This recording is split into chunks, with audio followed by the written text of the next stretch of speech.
The widow stood on that dusty platform expecting salvation, a kind man to save her dying ranch. What stepped off that train was damnation itself. Jack Coulter wore his sins like that low-slung gun belt, and the sheriff's hand was already reaching for iron. Margaret Hale had written for a husband, but fate delivered an outlaw with a price on his head and ghosts in his eyes. By sundown, her choice would be made, and blood would soak the prairie before redemption could bloom. Stay with us until the end and comment what city you're watching from so we can see how far this story travels. The July sun hung like a brass coin over Copper Ridge, Nevada territory, beating down on the weathered planks of the train platform with the kind of merciless heat that made men contemplate their mortality and women question their choices.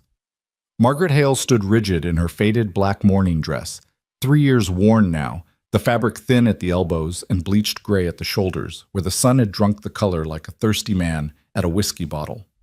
Her hands clutched a bundle of letters tied with string that had once been white but had yellowed with time and handling, the edges soft from being read and reread during long nights when sleep wouldn't come and the wind howled through the gaps in her ranch house walls. The train whistle screamed across the basin, and Margaret's heart lurched in her chest like a trapped bird. This was it.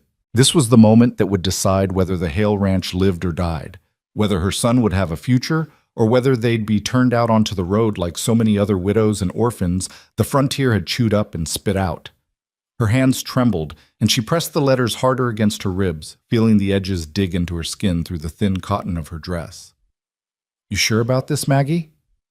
The voice belonged to Sarah Chen, the only woman in Copper Ridge who'd stood by her after Thomas died. Sarah ran the general store with her husband, and she was the one who'd suggested the mail-order husband in the first place, shown her the advertisements in the back of the Stockman's Journal.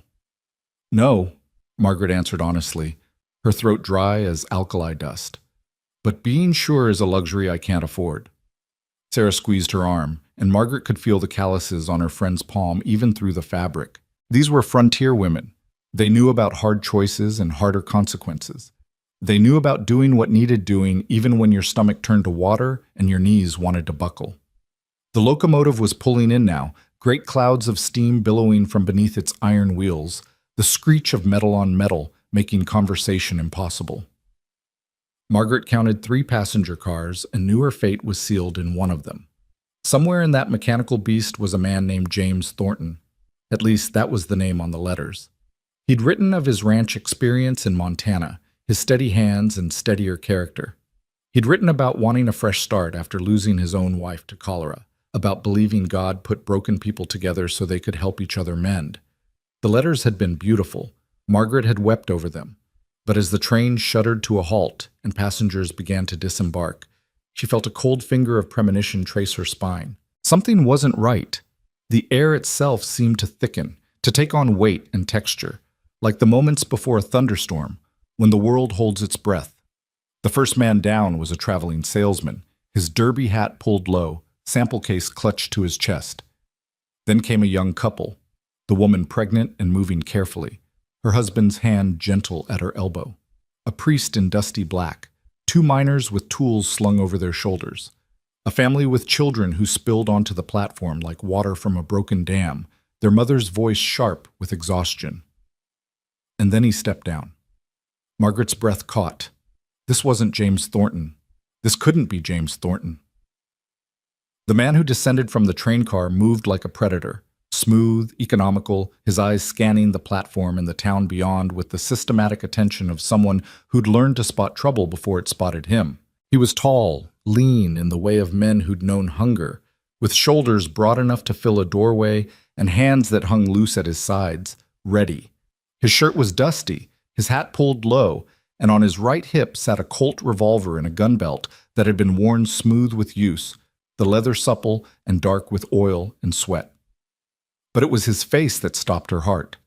Hard, angular, a jaw that looked carved from granite, and a mouth set in a line that spoke of pain endured and wisdom earned the brutal way. A scar cut through his left eyebrow, pale against sun-darkened skin, and his eyes, God, his eyes were the color of winter storms, gray and troubled and seeing far too much. This was not a rancher looking for a fresh start. This was a man running from something, or running toward something worse. "Mrs. Hale?" His voice was rough, like boots on gravel, but there was something underneath it, an educated quality that didn't match the frontier roughness of his appearance. Margaret couldn't speak. Her tongue had turned to wood. "You are Margaret Hale, aren't you?" he asked again, and now she could see the uncertainty flicker across his face, quickly masked, but there nonetheless. "The woman who sent for... Where's James Thornton?" The words came out harsher than she intended, sharp with fear and disappointment. The stranger's jaw tightened. For a moment she thought he might lie, might try to pretend, but then his shoulders dropped a fraction of an inch, and something that might have been shame crossed his features. "Dead," he said flatly. "Killed by a drunk cowboy in a saloon fight in Cheyenne 3 weeks ago. I was there when it happened." He reached into his vest pocket, carefully, slowly, aware of how it looked for a man with a gun to make sudden movements, and pulled out a bundle of letters. Her letters. The ones she'd sent to James Thornton. "He asked me to deliver these to you, to explain, to tell you he was sorry." Margaret stared at the letters, at her own handwriting staring back at her like an accusation. The platform seemed to tilt beneath her feet. "That ain't all he asked, though, is it?" The new voice cut across the platform like a knife, and Margaret's blood turned to ice water. Sheriff Wade Garrett stood 20 feet away, his hand resting on the butt of his own pistol, his deputy flanking him with a shotgun cradled in his arms. Wade was 50 if he was a day, with a face like weathered saddle leather and eyes that had seen too much of the worst humanity had to offer. He was a good sheriff, fair and hard, and right now he was looking at the stranger the way a man looks at a rattlesnake in his bedroll. "Wade," Margaret started, but the sheriff cut her off with a sharp gesture. "Ma'am, I need you to step away from that man." "Sheriff, I don't know what—" "His name ain't James Thornton," Wade said, his voice carrying across the platform, drawing attention. Conversation stopped. Heads turned. The town was watching now, and Margaret felt the weight of their collective gaze like a physical thing. "His name's Jack Coulter, and he's wanted for bank robbery and murder in 3 territories. The words fell like stones into still water, ripples spreading outward. Jack Coulter. Margaret had heard that name. Everyone had heard that name. The man who'd ridden with the Dalton gang before they turned on each other. The man who'd supposedly killed 2 lawmen in Colorado and a bank teller in Wyoming. The man with a price on his head that would set a poor widow up for life. "Is that true?" Margaret heard herself ask, her voice sounding distant and strange to her own ears. "Are you Jack Coulter?" He didn't look away from the sheriff, didn't break eye contact with the man who could end his life with a twitch of his finger. But his voice, when he spoke, was directed at her. "Yes, ma'am, I am." "And the rest of it? The robbery? The killing?"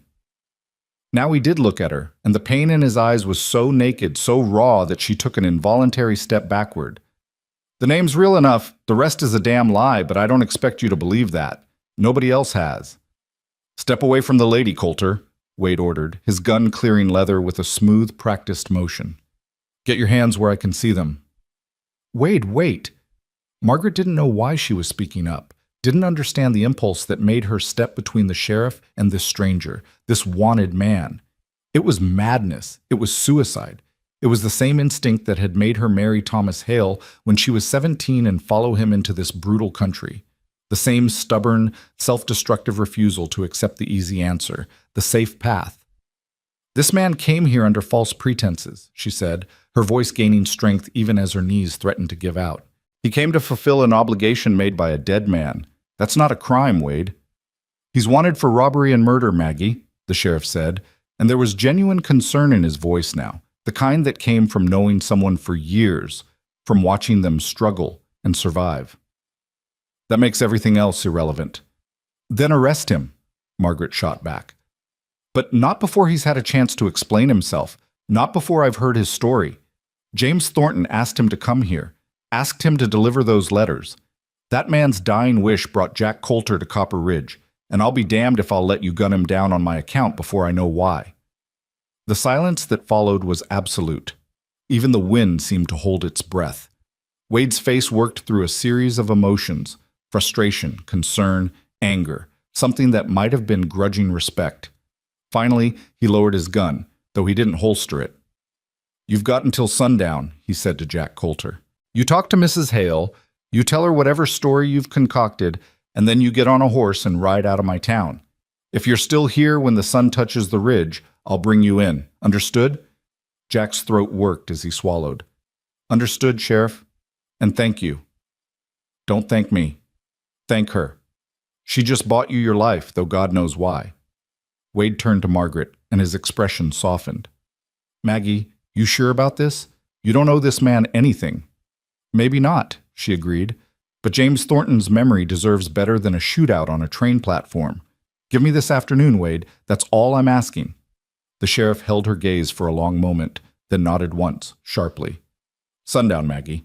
Not a minute later." He jerked his head at his deputy, and they withdrew, but not far. They took up position outside the sheriff's office, watching, waiting. The crowd began to disperse, conversations buzzing like angry hornets. Margaret could feel their judgment, their speculation. By nightfall, the whole county would know that the widow Hale had taken up with a wanted outlaw. Her reputation, already tattered by 3 years of stubborn independence, would be in shreds. She turned to Jack Coulter, the stranger who'd just blown her life apart, and saw him watching her with an expression she couldn't quite read. Gratitude mixed with suspicion, mixed with something that might have been hope. "Why?" he asked simply. "I don't know," she admitted. "Maybe because I'm tired of men deciding what I can and can't do. Maybe because you look like you've got a story that deserves telling, or maybe I'm just a fool." She straightened her shoulders, lifted her chin. "My ranch is 3 miles south. You can tell me your story there, away from prying eyes. After that, you can ride out like Wade said, and I'll figure out what to do about my dying ranch and my son and the winter that's coming, whether I'm ready or not." "You have a son?" Something flickered in his expression. "Daniel, he's 7. He's at the ranch with my hired hand, such as he is. Old Pete's 70 if he's a day, and he can barely lift a hay bale anymore." Jack picked up the carpetbag that sat at his feet. His only luggage, she noted, and gestured toward the horses tied at the hitching post. "That your wagon?" "It is." "Then let's go, Mrs. Hale. We're burning daylight, and I've got a lot of explaining to do." The ride out to the ranch was conducted in silence. Margaret drove the wagon, her hands steady on the reins despite the turmoil in her chest, while Jack sat beside her, his carpetbag at his feet and his eyes constantly scanning the horizon. She noticed he sat on the side away from his gun hand, noticed the way he positioned himself to see both forward and back. This was a man who'd learned to expect trouble from every direction. The land rolled out around them in shades of brown and gold, the grass sun-bleached and sparse, the few trees twisted by wind and drought into tortured shapes.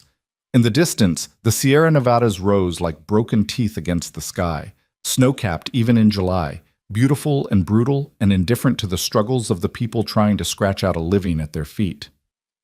Margaret had loved this land once. When Thomas had first brought her here, young and full of dreams, she'd thought it was the most beautiful place on earth. Now she knew better. This land didn't care about love or dreams.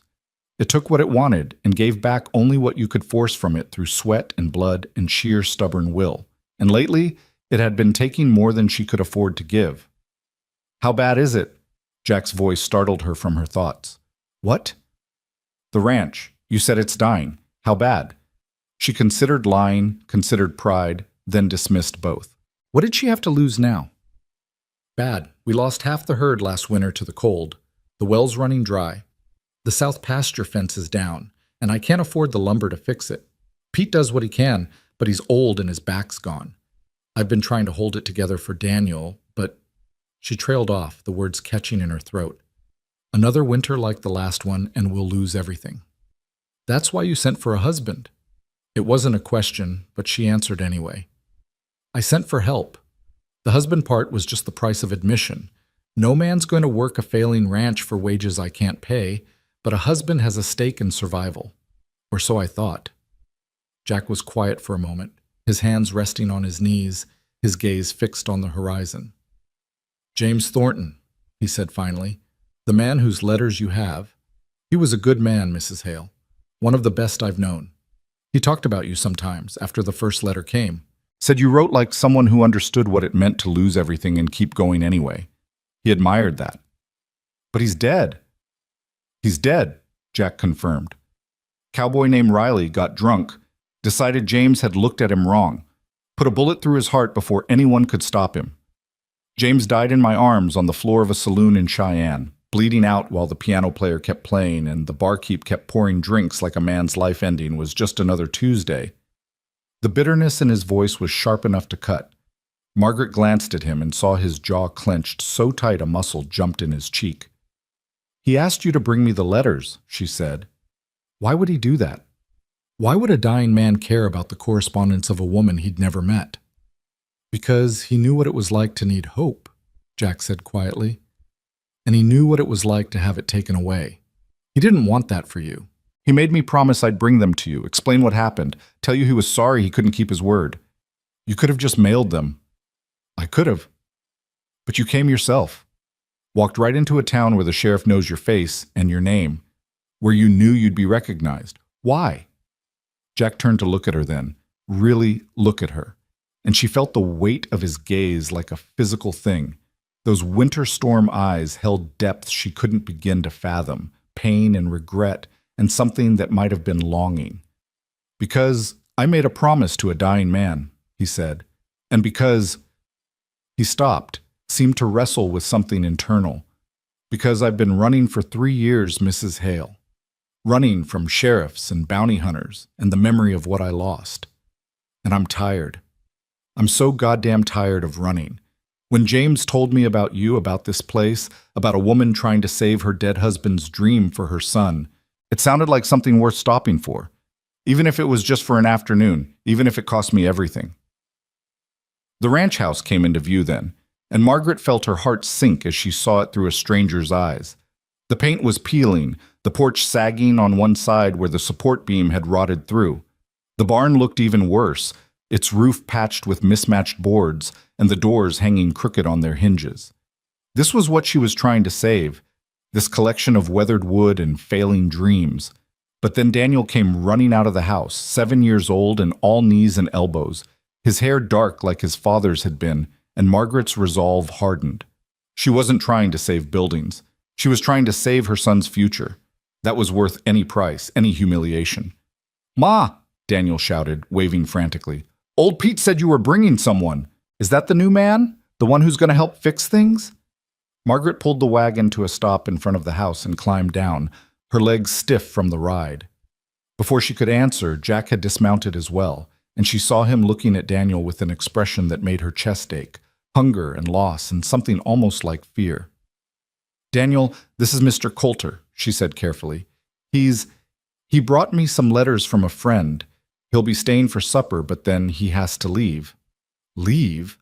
Daniel's face fell. "But Pete said—" "Pete was mistaken," Margaret cut him off gently. "Mr. Coulter has business elsewhere. Now go help him with the horses while I get supper started." Daniel's disappointment was palpable, but he was a ranch kid. He knew how to follow orders. He moved toward the horses with the unconscious competence of a child who'd grown up around animals, and Jack followed, murmuring something to the boy that made Daniel's face light up. Margaret watched them for a moment, then turned to find old Pete standing on the porch, leaning heavily on his cane. Pete had worked for Thomas since before she'd arrived, had been at the ranch longer than anyone. His face was a map of wrinkles, his back bent from decades of hard labor, but his eyes were still sharp. "That the man you sent for?" he asked.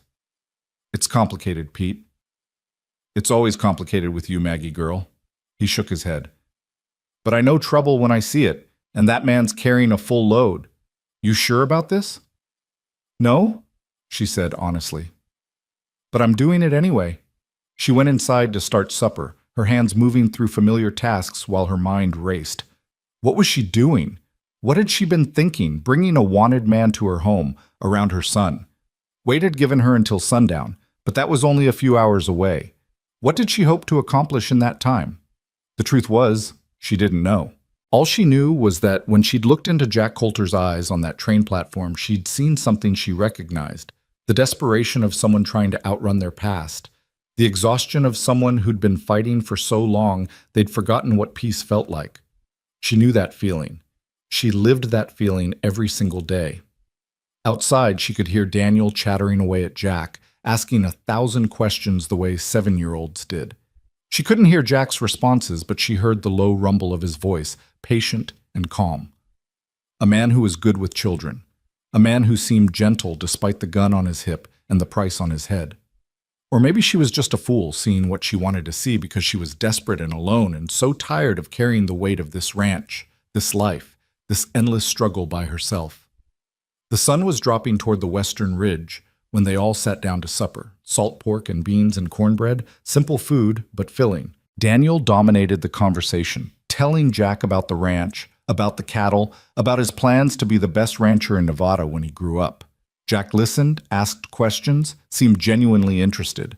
And all the while, Margaret watched him, trying to reconcile the wanted outlaw with the man sitting at her table, carefully wiping his mouth with his napkin and complimenting her cooking.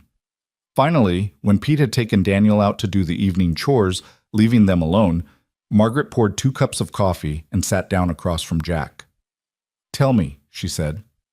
"Tell me the truth. All of it." Jack wrapped his hands around the coffee cup, his scarred knuckles white with tension. For a long moment, he didn't speak, just stared into the dark liquid like he might find answers there. Then he began to talk. "My brother's name was Samuel," Jack began, his voice low and rough, like he was dragging the words up from somewhere deep and painful. "Sam Coulter.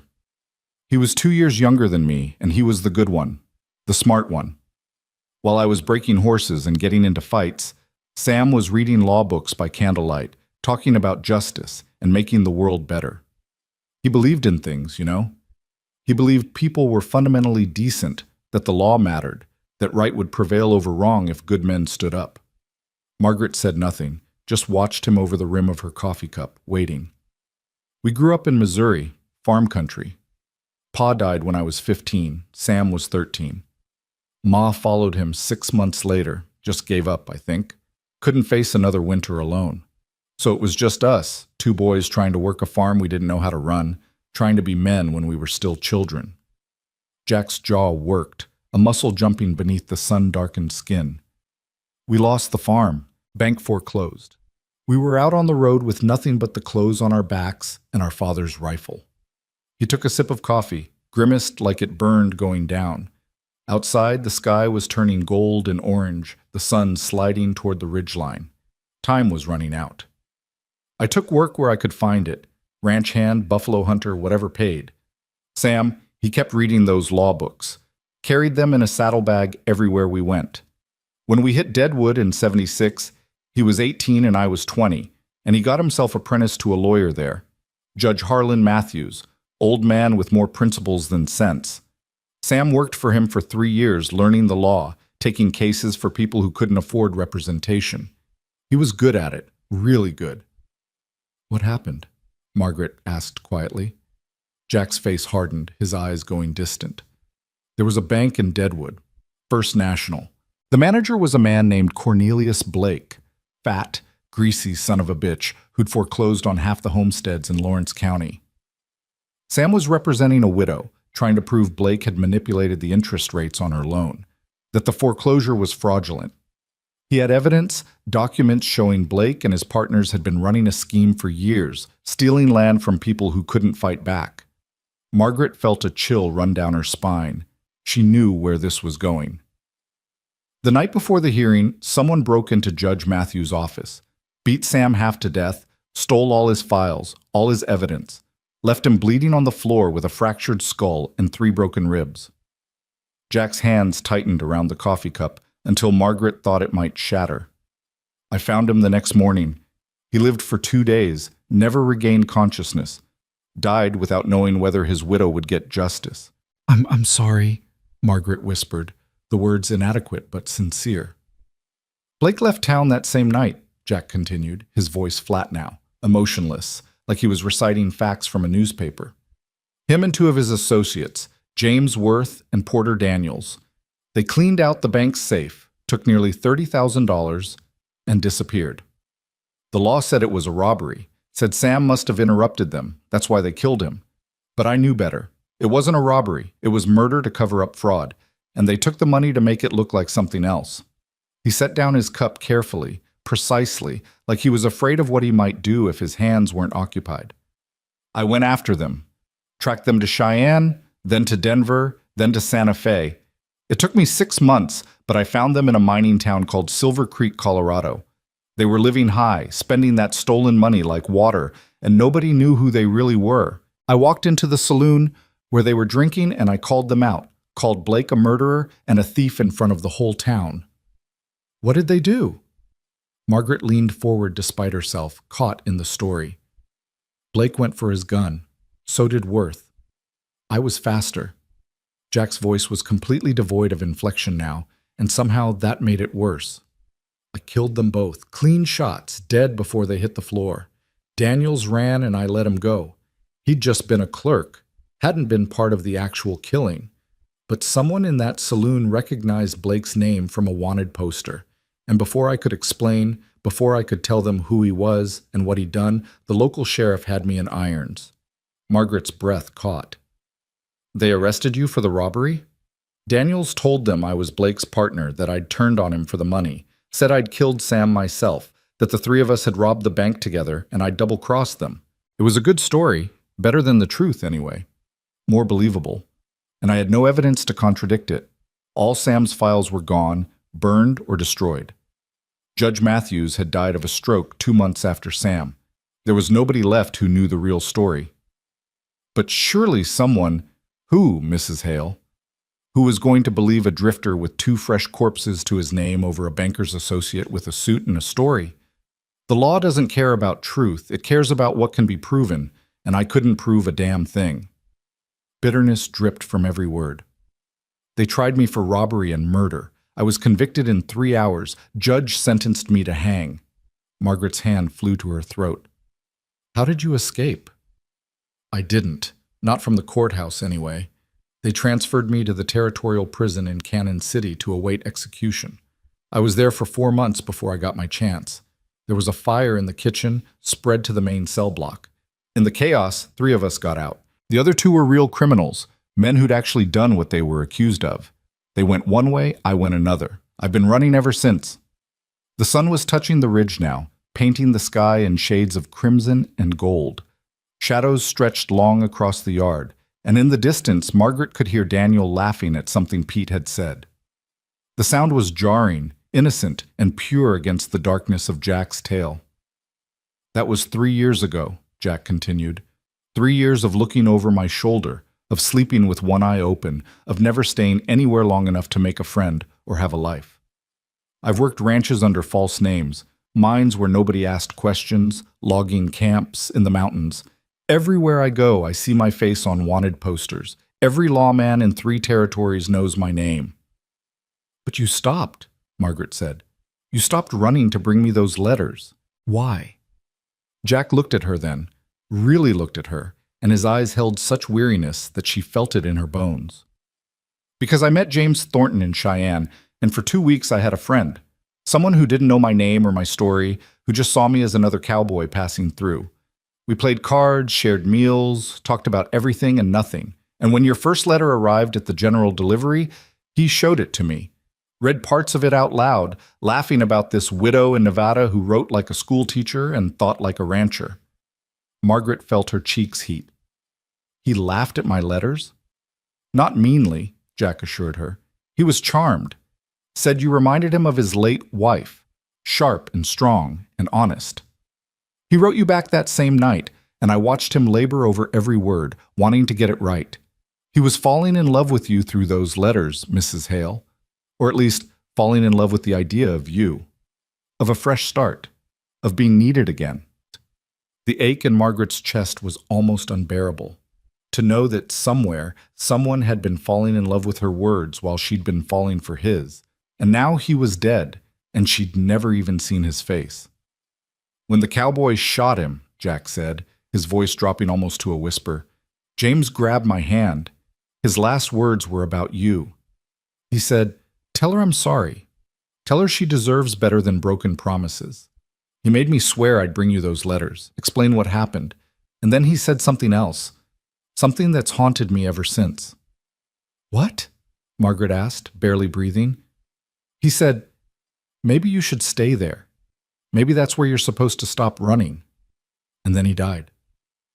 Silence fell between them, heavy and profound. Outside, the sun had disappeared behind the ridge, and the sky was fading from gold to purple to deep blue. Sundown. Wade's deadline had arrived. I don't know if James was delirious or prophetic, Jack said, standing slowly, his chair scraping against the wooden floor. But I've thought about those words every mile between Cheyenne and here. About what it would mean to stop running, to stand and fight, to maybe, just maybe, find a place where I could be something other than a wanted man. He picked up his hat from the table, turned it in his hands. But that's not fair to you or your boy. I've brought nothing but trouble to your door. The sheriff will be coming soon, and when he does, I'll go peacefully. I'll ride out and you'll never see me again. You'll find another way to save your ranch, and your son will grow up without the stain of knowing his mother harbored a fugitive. Margaret stood as well, her heart pounding so hard she could hear it in her ears. Everything in her rational mind screamed at her to let him go, to thank whatever providence had kept the sheriff at bay this long, and to send Jack Coulter riding into the sunset where he belonged. She had a son to protect, a reputation to maintain, a ranch to save through legitimate means. But when she opened her mouth, different words came out. "The south fence is down," she said. 100 yards of it, maybe more. The posts are rotted through and the wires rusted. I need it fixed before the cattle drift onto Henderson's land, because he'll impound them and charge me fees I can't afford. Pete's back won't let him do the work, and I can't do it alone. It's a 3-day job, maybe 4. Jack stared at her like she'd started speaking Chinese.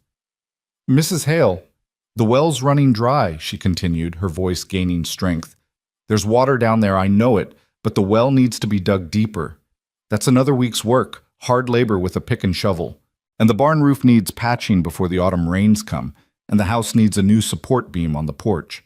And there are 1,000 other things that need doing if this ranch is going to survive the winter." "What are you saying?" Margaret took a deep breath, committing to a course of action that might be the bravest or most foolish thing she'd ever done. "I'm saying that Wade gave you until sundown to ride out. And the sun's down now, but you're still here. And if you're willing to stay, if you're willing to work instead of run, then maybe James Thornton was right. Maybe this is where you're supposed to stop. The sheriff? Wade's a good man, but he's also a practical one. You're wanted in Colorado and Wyoming and Montana, not here in Nevada. If you keep your head down, if you work the ranch and don't cause trouble, he might be willing to let sleeping dogs lie. At least for a while. At least until you've had a chance to prove you're not the man those wanted posters say you are." Jack shook his head slowly, but she could see the hunger in his eyes, the desperate want to believe what she was offering. "You don't know what you're asking.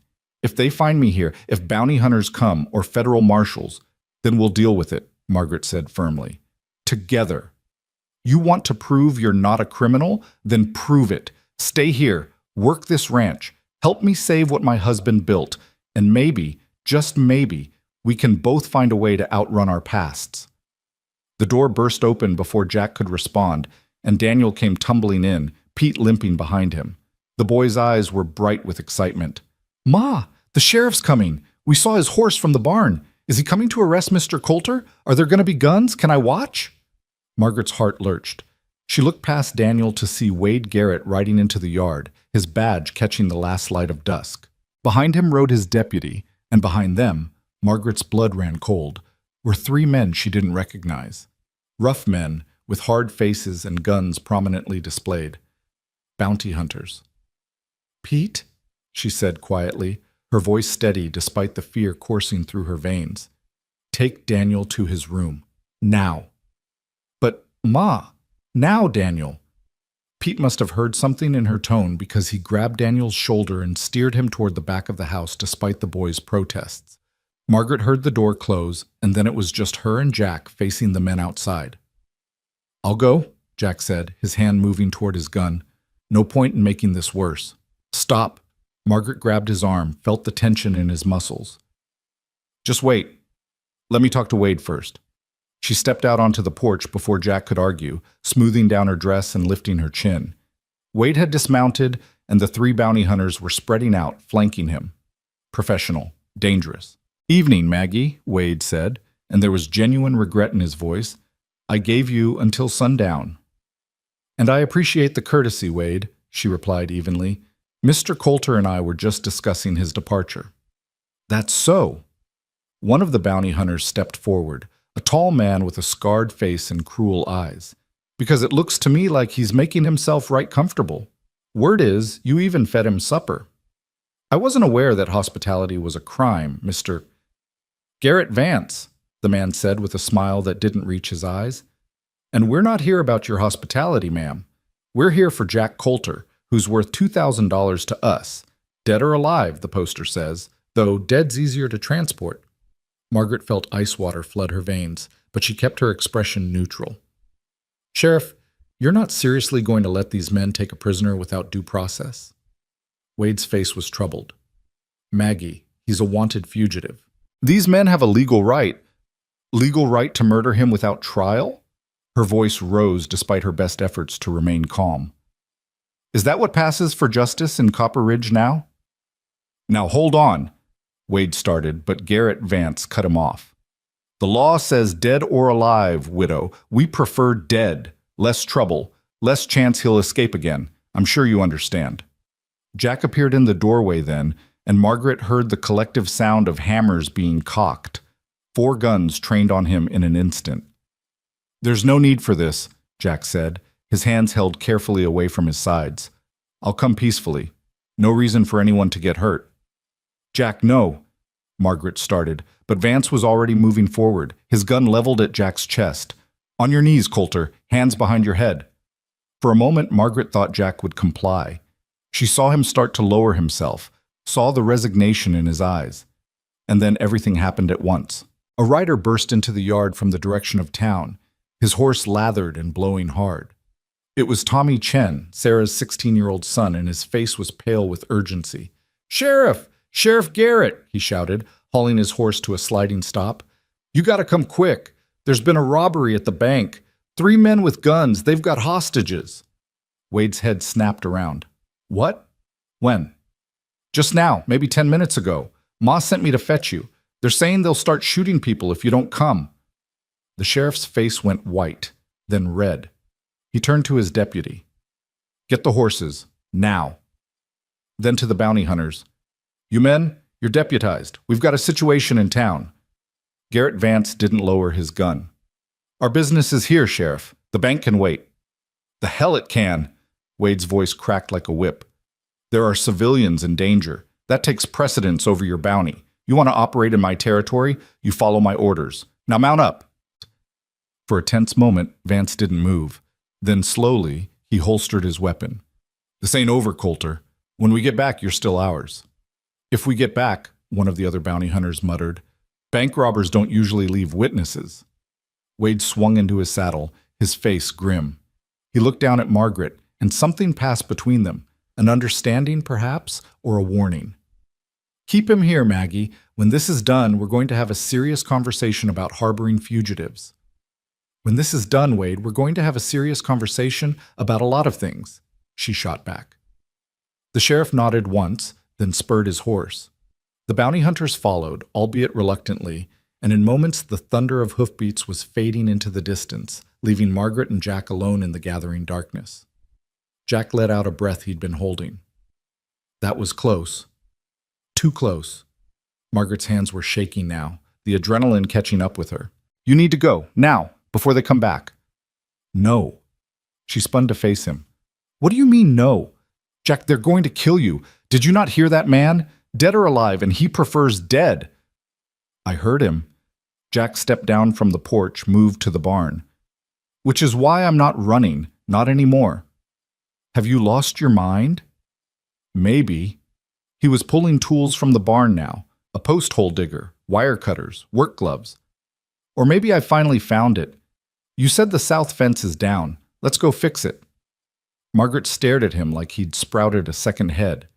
It's dark. There's a bank robbery in town. Bounty hunters will be back as soon as they're done. And you want to fix a fence? I want to do something that matters, Jack said, turning to face her. The moonlight caught his features, throwing them into sharp relief, the hard planes of his face, the determination in his eyes. I've spent 3 years running, Mrs. Hale. 3 years accomplishing nothing, changing nothing, being nothing but a ghost with a price on his head. You offered me a chance to stop, to work, to maybe be something other than what those posters say I am. So that's what I'm going to do. They'll kill you. Probably. He hefted the post hole digger onto his shoulder. But I'd rather die fixing your fence than spend another day running. At least this way, I'll have done something decent. Something Sam would have been proud of. Margaret's throat tightened.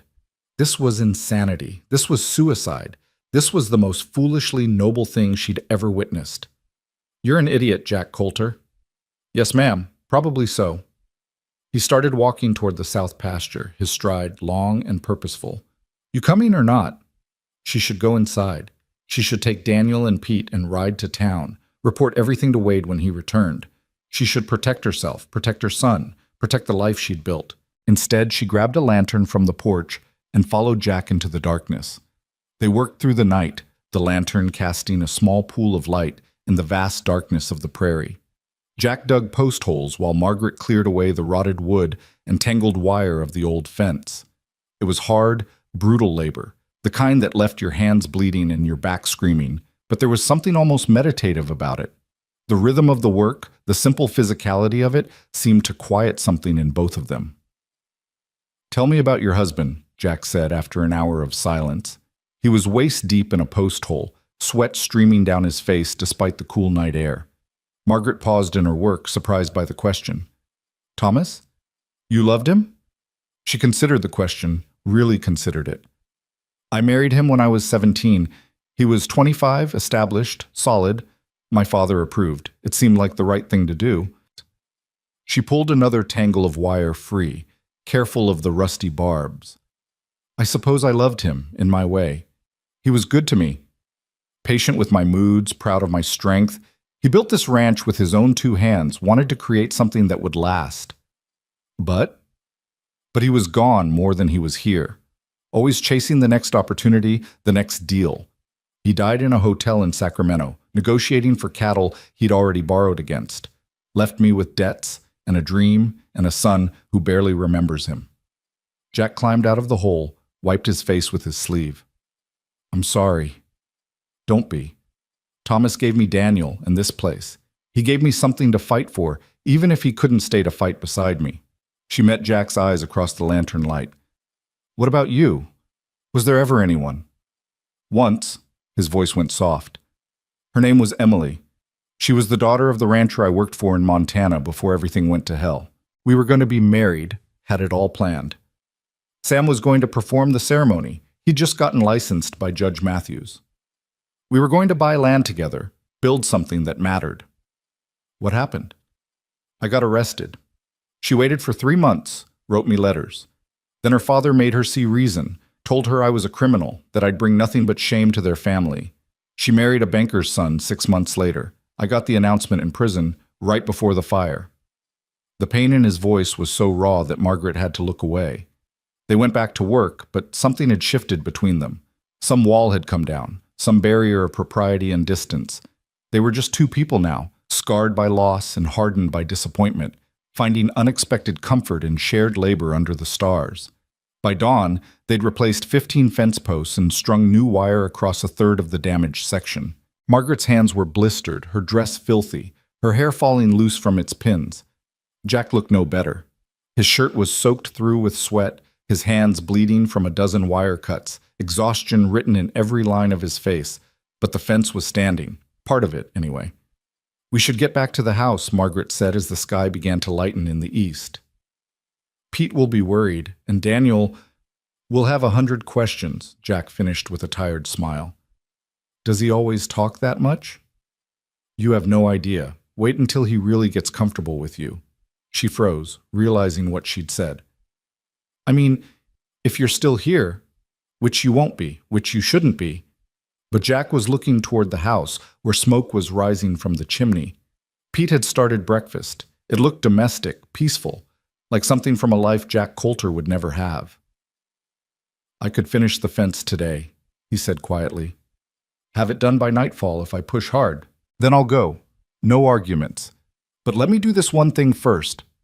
Margaret wanted to argue, wanted to remind him about the bounty hunters and Wade's warning, But she was too tired, and her rational objection seemed pale and weak in the dawn light. All right, today. But tonight, you ride. They trudged back to the house to find Pete on the porch, his weathered face creased with worry. You two are damn fools, he said without preamble, working all night while killers are looking for you. The fence needed fixing, Margaret said simply. The fence can wait, your lives can't. Pete shook his head. But I suppose arguing with either of you is like arguing with the weather. Come on, I made breakfast. You'll want to eat before the sheriff gets back. But Wade didn't return that morning, nor that afternoon. The sun climbed high and hot, and still there was no word from town. Margaret tried not to worry, tried to focus on her own work while Jack labored on the fence, but unease sat heavy in her stomach. It was Daniel who finally brought news, riding back from where Margaret had sent him to fetch supplies from the Chen store. His face was flushed with excitement as he pulled his pony to a stop. Ma, Mr. Jack, the bank robbers got away, shot Deputy Miller in the leg and rode out before the sheriff could stop them. They're saying it was the worst robbery in Nevada history. Margaret felt the blood drain from her face. Is the deputy all right? Doc says he'll live, but his leg's in bad shape, and Ma... Daniel's voice dropped conspiratorially. Mrs. Chen says one of the robbers looked just like the man on the wanted poster in the sheriff's office, the one that says Jack Coulter on it. The world seemed to tilt. Margaret looked at Jack, who had frozen mid-swing with the hammer, his face gone pale. That's impossible, she said. Jack was here. He was with me all night. We were fixing the fence. Daniel's eyes went wide. Does that mean Mr. Jack's not the robber? Does that mean he can stay? From the road came the sound of approaching horses. Multiple horses, moving fast. Margaret's heart began to pound as she recognized Wade Garrett's big bay gelding, the sheriff bent low over its neck, riding hard. But he wasn't alone. Behind him rode what looked like half the town, merchants and ranchers, women and children, all mounted and armed and looking like they meant business. And at the front of the group, her face set in determined lines, was Sarah Chen. Wade pulled up in the yard, his horse dancing and blowing. His face was haggard, his eyes red from lack of sleep, but when he looked at Jack, something like hope flickered in his expression. Jack Coulter, he said, his voice carrying across the yard. I need you to tell me where you were last night between the hours of 8 p.m. and midnight. Jack set down the hammer slowly, his eyes never leaving the sheriff's face. Margaret could see his mind working, calculating, trying to understand what this meant. The crowd behind Wade had gone silent, waiting, and the tension in the air was thick enough to cut with a knife. I was here, Jack said finally, his voice steady, despite the tremor Margaret could see in his hands. I was fixing Mrs. Hale's south fence from sundown until just before dawn. Can anyone verify that? Wade's tone was carefully neutral, but Margaret could hear something underneath it, something that sounded almost like desperation. I can. Margaret stepped forward before she could second-guess herself. Jack was with me the entire night.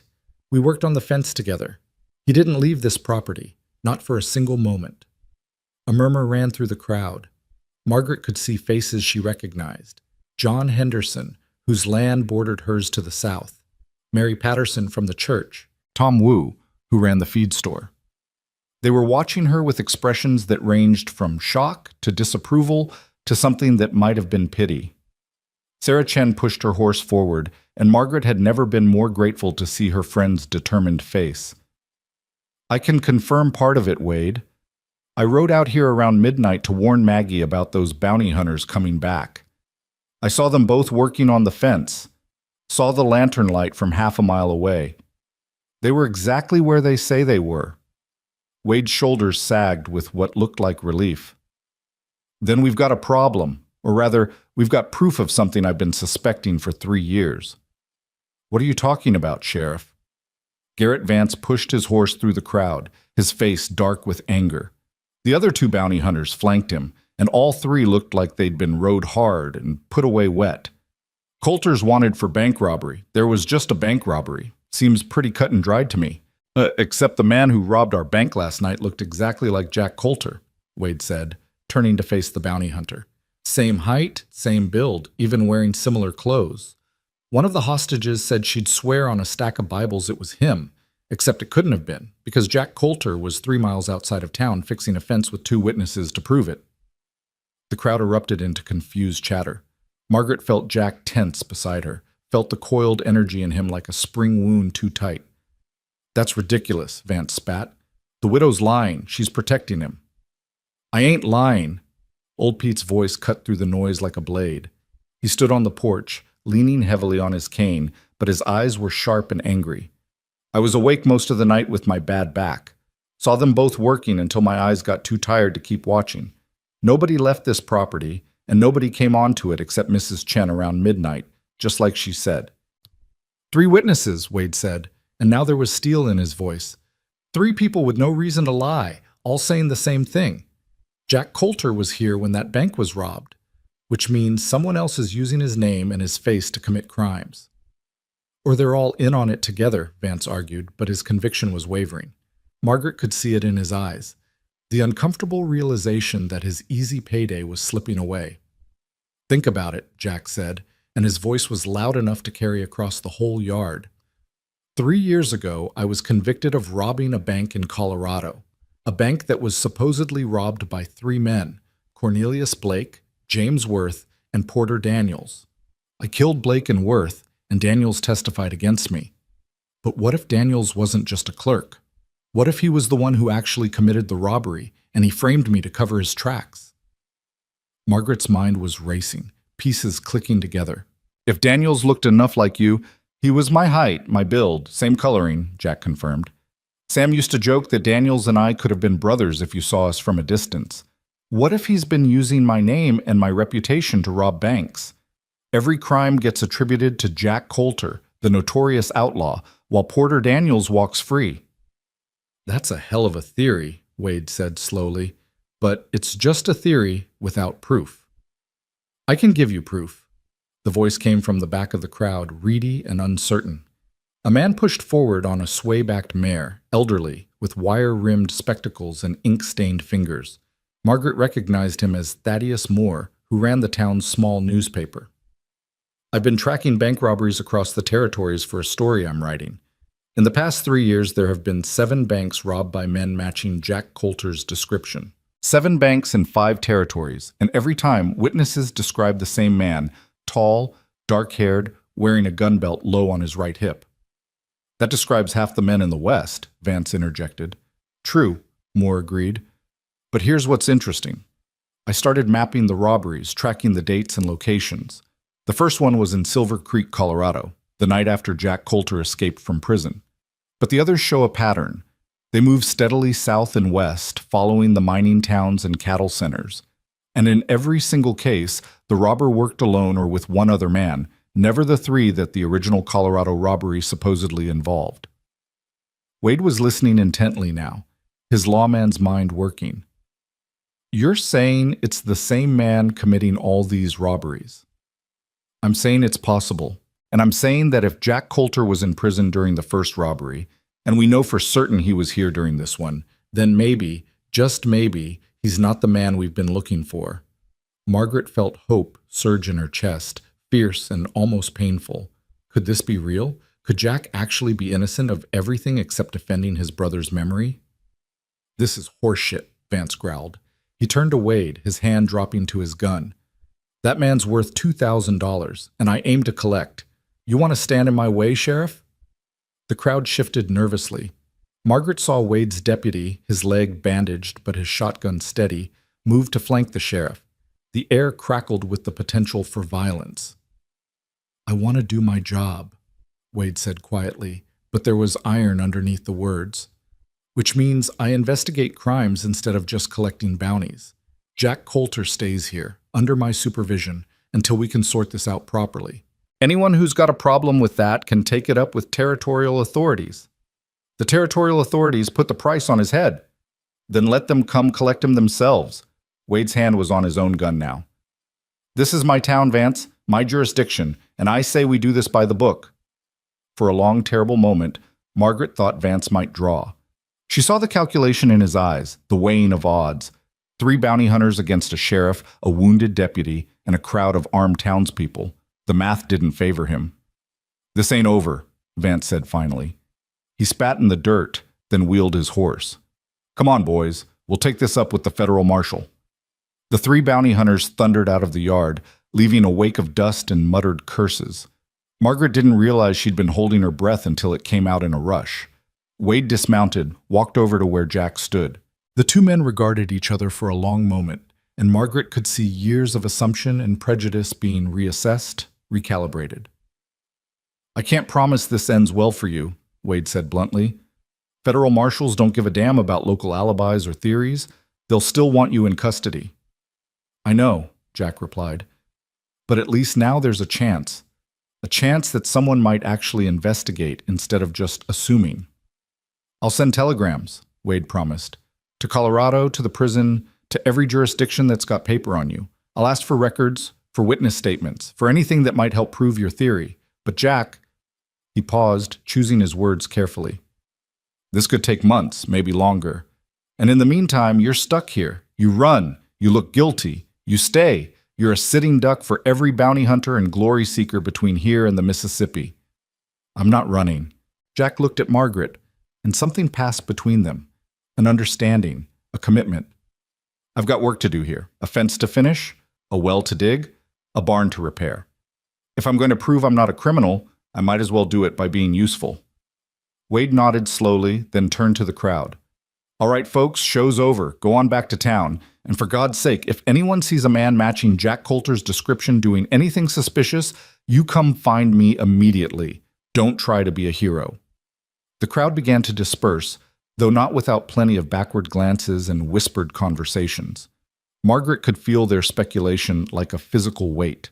By nightfall, the whole county would know that the widow Hale was harboring an outlaw. Her reputation, what little remained of it, would be completely shredded. She found she didn't care. Sarah rode up to the porch, her normally placid face creased with concern. "Maggie, are you sure about this? Really sure? Because once word spreads, let it spread," Margaret said firmly. "I'm doing what's right, Sarah. For the first time in 3 years, I'm doing something that feels right, instead of just expedient." Sarah studied her for a long moment, then smiled. "Thomas would have liked him, I think. Your husband always did admire stubborn men." She gathered her reins. "I'll do what I can in town. Remind people about Christian charity and the presumption of innocence. It won't stop all the talk, but it might slow it down." "Thank you." After Sarah left, after the last of the curious townspeople had ridden away, Margaret turned to find Daniel practically vibrating with excitement. "Does this mean Mr. Jack can stay?" he asked breathlessly. "Does it mean he's not a bad man?" "It means we don't know the whole truth yet," Margaret said carefully. "But yes, Mr. Jack is going to stay for a while. He's going to help us with the ranch work. Can he teach me to shoot? Can he show me how to—" "Daniel, go help Pete with the chickens," Margaret interrupted gently. "Give the adults some time to talk." The boy's face fell, but he obeyed, dragging his feet dramatically across the yard. Margaret watched him go, then turned to Jack. "You don't have to stay," she said quietly. "I know Wade said you should, but if you want to run, if you want to take your chances elsewhere—" "I gave you my word I'd finish that fence," Jack interrupted. "And I'm a man who keeps his promises, even if it costs me everything. It might cost you your life. Then I'll die with clean hands and honest work to show for my last days." He picked up the hammer, tested its weight. "Besides, I made a promise to James Thornton. He asked me to help you save this ranch. I intend to honor that." Margaret felt something shift in her chest, something warm and terrifying and utterly unexpected. This man, this wanted outlaw with the haunted eyes and gentle hands, was choosing to stay, was choosing to risk everything for a promise made to a dead man and a ranch he had no stake in. "The fence first," she said, making it sound like a decree, "then the well. Then we'll see about everything else." They worked through the heat of the day, Jack on the fence, and Margaret on the 1,000 other tasks that a ranch demanded. Pete kept Daniel occupied and out of trouble, though the boys' questions about their mysterious new hand were endless. Every hour or so, Margaret found herself checking the road, half expecting to see more bounty hunters or federal marshals coming to drag Jack away in chains. But the road stayed empty, and the fence grew longer, and by the time the sun started its descent toward the western peaks, Jack had completed 2/3 of the damaged section. Margaret brought him water and watched as he worked, his shirt discarded in the heat, muscles moving under sun-darkened skin. There were scars there, a patchwork of old wounds that spoke of a hard life and harder lessons. "You're staring," Jack said without looking up from the post hole he was digging. Margaret felt her cheeks heat. "I was just thinking about what Wade said, about this taking months to resolve. Having second thoughts about your hospitality? Having thoughts about the practical considerations? You can't sleep in the barn all winter. Nevada winters are brutal, and that barn's drafty as hell." Jack paused in his digging, leaned on the post hole digger. "What are you suggesting?" "There's a room off the kitchen. It was supposed to be for a hired hand, but we never got around to finishing it. 4 walls, a door, space for a bed and a stove. It's not much, but it's better than the barn." "Mrs. Hale," "Margaret," she corrected. "If you're going to be living here, working here, you might as well use my given name. Mrs. Hale makes me feel like a schoolmarm." A smile ghosted across Jack's face, the first genuine one she'd seen from him. It transformed his features, made him look younger, less burdened. "Margaret, then. And you should call me Jack. Mr. Coulter sounds like my father, and he was a bastard." They worked in companionable silence after that, the easy quiet of people who'd found a rhythm together. When the sun finally touched the ridge, painting the sky in shades of orange and purple, Jack drove the last post home and strung the final length of wire. "Done," he announced, stepping back to survey his work. The fence stood straight and strong, a boundary restored. Margaret felt an unexpected surge of emotion looking at it. It was just a fence, just wood and wire, but it represented something more. Proof that the ranch could be saved, that with help and determination, the slow slide into ruin could be reversed. "Thank you," she said softly. "Don't thank me yet. We've still got that well to dig, and from what Pete tells me, it's going to be a son of a bitch." They walked back to the house as darkness fell, both of them exhausted but satisfied. Pete had made a stew, mostly vegetables with a bit of salt pork for flavoring, and they ate in the kitchen while Daniel peppered Jack with questions about everything from horses to gunfighting to whether he'd ever seen a buffalo. Jack answered patiently, telling stories that made Daniel's eyes go wide with wonder. He talked about the great herds he'd seen in Montana, about nights sleeping under stars so thick they looked like spilled milk, about the raw beauty and casual cruelty of frontier life. He edited carefully, Margaret noticed, leaving out the violence and hardship, painting a picture of the West that a 7-year-old could admire without having nightmares. After Daniel had been tucked into bed, protesting every step of the way, Margaret and Jack sat on the porch in the cooling night air. Somewhere in the distance, a coyote howled, and another answered. The sound was lonely and wild and perfectly suited to the moment. "You're good with him," Margaret said. "With Daniel." "I always wanted children," Jack admitted. "Emily and I used to talk about it. 4, we said. 2 boys and 2 girls. We even had names picked out." He laughed, but there was no humor in it. "Funny how life works out, or doesn't. You could still have that. When this is over, when your name is cleared—" "If my name is cleared," Jack corrected gently. "And even if it is, I'm 33 years old with nothing to my name but the clothes on my back and 3 years of running to show for my life. What woman would want that?" Margaret was silent for a moment, listening to the night sounds, feeling the weight of all the things she couldn't say.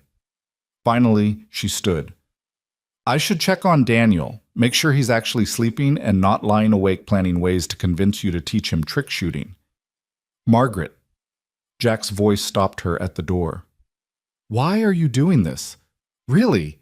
You could have let Wade take me, could have collected that reward money. God knows you need it more than most." She turned to face him, this man who'd stumbled into her life like a storm, bringing chaos and possibility in equal measure. "Because 3 years ago, my husband died and left me alone with a ranch I didn't know how to run and a son I didn't know how to raise by myself. And every man in this territory looked at me like I was either an opportunity or a problem to be solved.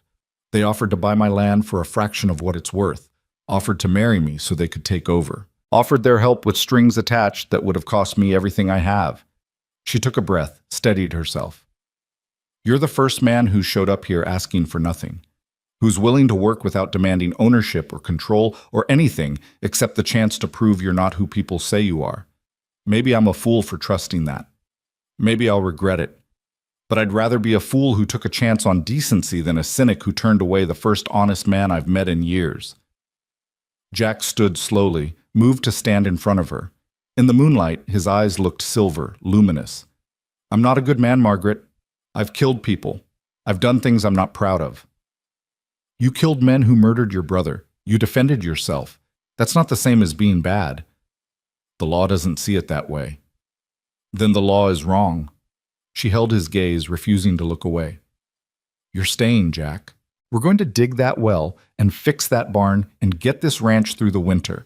And while we do that, Wade's going to send his telegrams and investigate your case. And somehow, some way, we're going to prove that Porter Daniels has been using your name to commit crimes. We're going to clear your record. And if we can't, Margaret smiled, and it was fierce and determined and utterly without compromise. Then I guess I'll be harboring a fugitive. Wouldn't be the craziest thing I've done. The next morning brought a visitor Margaret hadn't expected, John Henderson, riding up on his big roan gelding with his hat in his hands and an uncomfortable expression on his weathered face. Henderson owned the spread to the south, 3,000 acres of decent grazing land that made Margaret's struggling ranch look like a kitchen garden. He was a hard man, fair in his way, but not given to social calls. Mrs. Hale, he said, nodding from his saddle. Wondered if I might have a word. Margaret set down the bucket she'd been carrying and wiped her hands on her apron. Of course, Mr. Henderson. What can I do for you? Henderson dismounted, stood turning his hat in his hands like a man working up to something difficult. It's about your new hand. The Coulter fellow. Margaret's spine stiffened. What about him? I just wanted to say... Henderson paused, seeming to struggle with the words. I wanted to say that fence he put up yesterday is the finest piece of work I've seen in years. Straight as a surveyor's line, posts sunk deep and true. The kind of work that'll last a decade or more. Whatever Margaret had been expecting, it wasn't that. Thank you? I'm not good with words, Mrs. Hale, so I'll speak plain. There's been talk in town about you taking in a wanted man, about what that means for your reputation and your safety.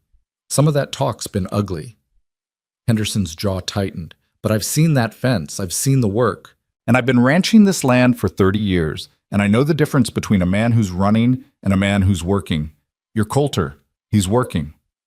He's not my anything, Margaret protested weakly. Henderson smiled, and it softened his hard features. My wife's been after me for weeks to offer you help with your place. Says it's a shame seeing you struggle when we've got hands sitting idle half the time. I told her you were too proud to accept charity. But if you've got a hand who's capable of that kind of work, well, maybe there's paying jobs I could send your way. Fencing, mostly. I've got 2 miles of boundary fence that needs replacing, and my regular crew's tied up with the autumn roundup. Margaret's mind reeled. This was more than an olive branch. This was economic salvation. Fence work paid well, and 2 miles of it would bring in enough money to buy supplies for the winter and then some. That's very generous of you, Mr. Henderson. It's good business, he corrected. Your man can do the work. I need it done. Simple as that. You tell him to come by tomorrow. We'll discuss terms. He mounted his horse, settled his hat. And Mrs. Hale? Don't let the gossips get to you. Half of them wouldn't survive a week doing what you do. The other half are just bitter that you're succeeding where they'd have failed. He rode off before Margaret could respond, leaving her standing in the yard with her mouth open and hope blooming in her chest like wildflowers after rain. Jack emerged from the barn, hay dust in his hair, and a question in his eyes. What did Henderson want? He wants to hire you, Margaret said, still processing. 2 miles of fence work, pain work. Something flickered across Jack's face. Surprise, pleasure, and underneath it all, a kind of desperate gratitude. He knows who I am? He knows what you are. A good worker who does quality work. The rest apparently doesn't matter as much as I thought it would.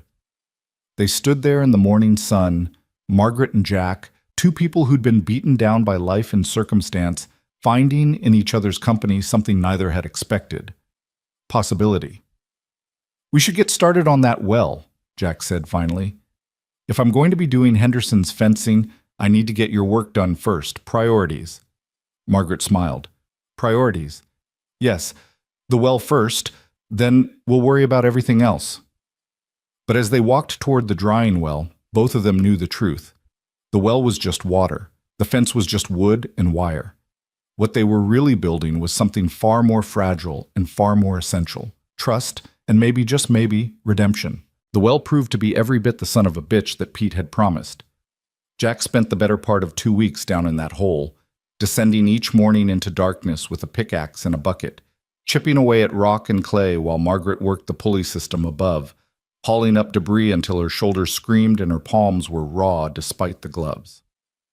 Daniel helped when he could, his small hands surprisingly strong from years of ranch work, and even old Pete contributed what he could, mixing mortar for the stone lining and keeping careful measurements of their progress. They hit water on the 14th day, a sudden gush that soaked Jack to the skin and sent him scrambling up the rope ladder, laughing like a madman. Margaret had never seen him laugh like that, full-throated and genuine, the sound of a man who'd forgotten what joy felt like and was rediscovering it in the most unlikely of places. She found herself laughing too, and Daniel was whooping and dancing in the mud, and for a moment the three of them were just people celebrating a hard-won victory, not a widow and an outlaw and a fatherless boy trying to survive against impossible odds. "We did it," Jack said, dripping wet and grinning ear to ear. "Damn me, we actually did it."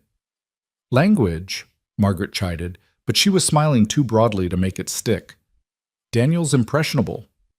"Damn's not so bad," Daniel piped up. "Pete says worse when he thinks I'm not listening." "Pete's an old man who's earned the right to curse," Margaret said. "You haven't. Now go get Mr. Jack a towel before he catches his death." Daniel scampered off, still celebrating, and Margaret turned to Jack. His shirt was plastered to his skin, his hair dripping into his eyes, and he looked happier than she'd ever seen him. The haunted quality that usually shadowed his features had lifted, replaced by something lighter, freer. "Thank you," she said quietly. "For this. For everything." Jack's expression softened. "You're paying me, remember? Henderson's fence work starts next week." "I'm not talking about the work." Margaret gestured vaguely at the well, the repaired fence, the barn where Jack had already replaced a dozen rotten boards. "I'm talking about what you've done for this place. For Daniel. For me." Margaret... Whatever he'd been about to say was cut off by the sound of hoofbeats coming fast up the road. Margaret's heart clenched, the old fear returning. More bounty hunters? Federal marshals? But when the rider came into view, she recognized Sheriff Wade Garrett's bay gelding, and the sheriff himself looked grim as he pulled up in the yard. "Wade," Margaret said, her voice tight. "What's wrong?" The sheriff dismounted heavily, looking older than his years. "I've got news. Some good, some bad. All of it complicated." He looked at Jack. "You might want to sit down for this." They gathered in the kitchen, the four adults around the scarred wooden table while Daniel played outside under strict orders not to eavesdrop. Wade accepted the coffee Margaret poured but didn't drink it, just wrapped his hands around the cup like he needed something to hold on to. "I've been sending telegrams like I promised," he began, "to Colorado, Wyoming, Montana, everywhere that's got paper on you, Jack. Been asking for records, witness statements, anything that might help prove your story about Porter Daniels using your name." "And?" Jack's voice was carefully neutral, but Margaret could see the tension in his shoulders. "And I got responses. Lots of them." Wade pulled a sheaf of papers from his jacket, spread them on the table. "Here's what we know. The original robbery in Silver Creek, Colorado, the one you were convicted for. The witnesses who identified you were all bank employees. The teller, the manager, 2 clerks. All of them swore up and down that you were one of the robbers." Margaret's heart sank, but Wade held up a hand. "Here's the interesting part. I tracked down the teller, a man named Joseph Reeves. He's working at a bank in Denver now. When I asked him to describe the robber he saw, he gave me a description that matches you, Jack. But when I asked him specific questions, scars, distinctive features, anything that would positively identify you, he couldn't give me anything definite. Said it all happened so fast, said the robbers wore bandanas over their faces." "They were masked?" Jack leaned forward. "That wasn't in the trial testimony." "No, it wasn't," Wade agreed, which got me curious. So I dug deeper. Turns out the testimony at your trial came from depositions, not live witnesses. And those depositions were taken by a deputy named Samuel Crenshaw, who... He paused significantly. Was fired 6 months later for accepting bribes and falsifying evidence in an unrelated case. Margaret felt hope stir in her chest. So the evidence against Jack was tainted? Possibly, probably, but here's where it gets complicated. Wade shuffled through his papers. I also got information about the other robberies, the ones that have happened since Jack escaped from prison. 7 banks in 3 years, just like that newspaper man said. And I found something interesting. In 4 of those 7 robberies, witnesses specifically mentioned that the robber had a tattoo on his right forearm, an eagle, they said, with spread wings. Jack pushed up his sleeves without being asked, displaying both forearms, clean skin, scarred in places but unmarked by ink. I've never had a tattoo in my life. I can see that, which means either the witnesses were lying or mistaken, or the man robbing those banks isn't you. Wade pulled out one more paper, this one a wanted poster. It showed a rough sketch of a man who did indeed resemble Jack, same general build and features, but with enough differences that Margaret could see it wasn't him. The nose was wrong, the chin too sharp, the eyes set too close together. This is the poster they're circulating now, Wade said, based on witness descriptions from the recent robberies. It's supposed to be you, Jack, but it's not, is it? It's Porter Daniels, Jack said, his voice rough with emotion. That's him. That's the son of a bitch who killed my brother and framed me for it. Wade nodded slowly. I sent this poster to the prison in Cannon City, asked them to show it around to guards and other prisoners who might have known you. Got a response yesterday. 3 guards all said the same thing. This poster doesn't look much like Jack Coulter. Close enough if you're not paying attention, similar enough to fool someone who'd only seen you from a distance, but not a match for anyone who'd actually met you. Margaret's hands were shaking. This is good news, isn't it? This proves Jack's innocent. It proves there's reasonable doubt, Wade corrected carefully. It proves that the identification evidence is questionable and that someone else might be committing crimes under Jack's name. But it doesn't prove Jack's innocence, not in the legal sense. For that, we'd need to actually catch Porter Daniels. We'd need him to confess or be positively identified by multiple reliable witnesses. So I'm still a wanted man, Jack said flatly. Still have bounty hunters after me, still can't go anywhere without looking over my shoulder. For now, yes. But I've sent all this information to the territorial governor and to the federal marshal's office. I've requested that your case be reviewed, that the conviction be examined for irregularities. That's going to take time, months probably, but it's a start. Wade's expression softened. And in the meantime, I've got something else that might help. The bank that was robbed here in Copper Ridge? The manager got a good look at the robber. I showed him that sketch, asked if that was the man he saw. He said, yes, absolutely, no question. Then I showed him your photograph, the one from the prison. I didn't know you had my photograph, Jack said. Had to send for it from Cannon City. Took 2 weeks to arrive. Wade pulled out a small tintype, showed it to Margaret. She'd never seen Jack look so young, so defeated. It must have been taken right after his arrest, before the trial, when he'd still had hope that justice would prevail. I showed this to the bank manager and asked if this was the robber. You know what he said? Margaret held her breath. He said no.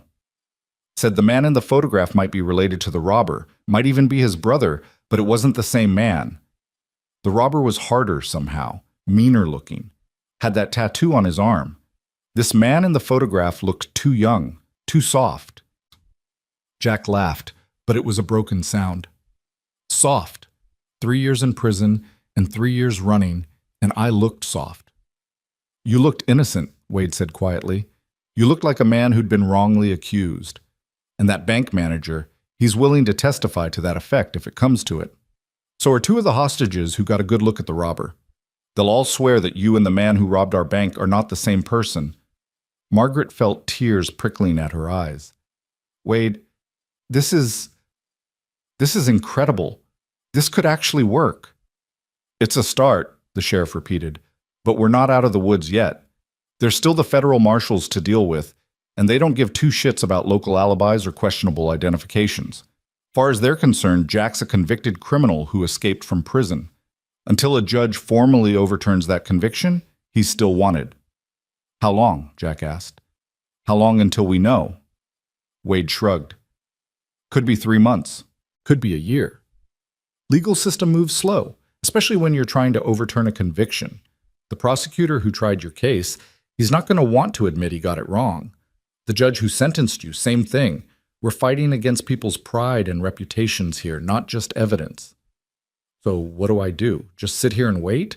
Hope that Daniels doesn't show up? Hope that some bounty hunter doesn't get lucky? You keep your head down, Wade said firmly. You work Henderson's fence, you help Margaret with her ranch, you stay out of trouble. You give me time to build a case, to gather evidence, to convince the right people that justice wasn't served the first time around. He stood, picked up his hat. And Jack? You stay alive. Because if you get yourself killed before I can clear your name, all this work will have been for nothing. After Wade left, Margaret and Jack sat in silence for a long time. The kitchen was warm, the afternoon sun streaming through the windows, but Margaret felt cold. 3 months to a year. A year of living in limbo, of looking over their shoulders, of not knowing if the next rider up the road would be bringing salvation or damnation. I should go, Jack said finally. This is too much to ask of you. A year of harboring a fugitive, a year of putting yourself and Daniel at risk. Stop. Margaret's voice was sharp. Just stop. We've had this conversation already, and my answer hasn't changed. You're staying. We're seeing this through. Margaret, be reasonable. I am being reasonable. Reasonable would be accepting your help for as long as you're willing to give it. Reasonable would be not throwing away the first decent thing that's happened to this ranch in 3 years just because it's complicated. She stood, paced to the window, looked out at the land she'd fought so hard to keep.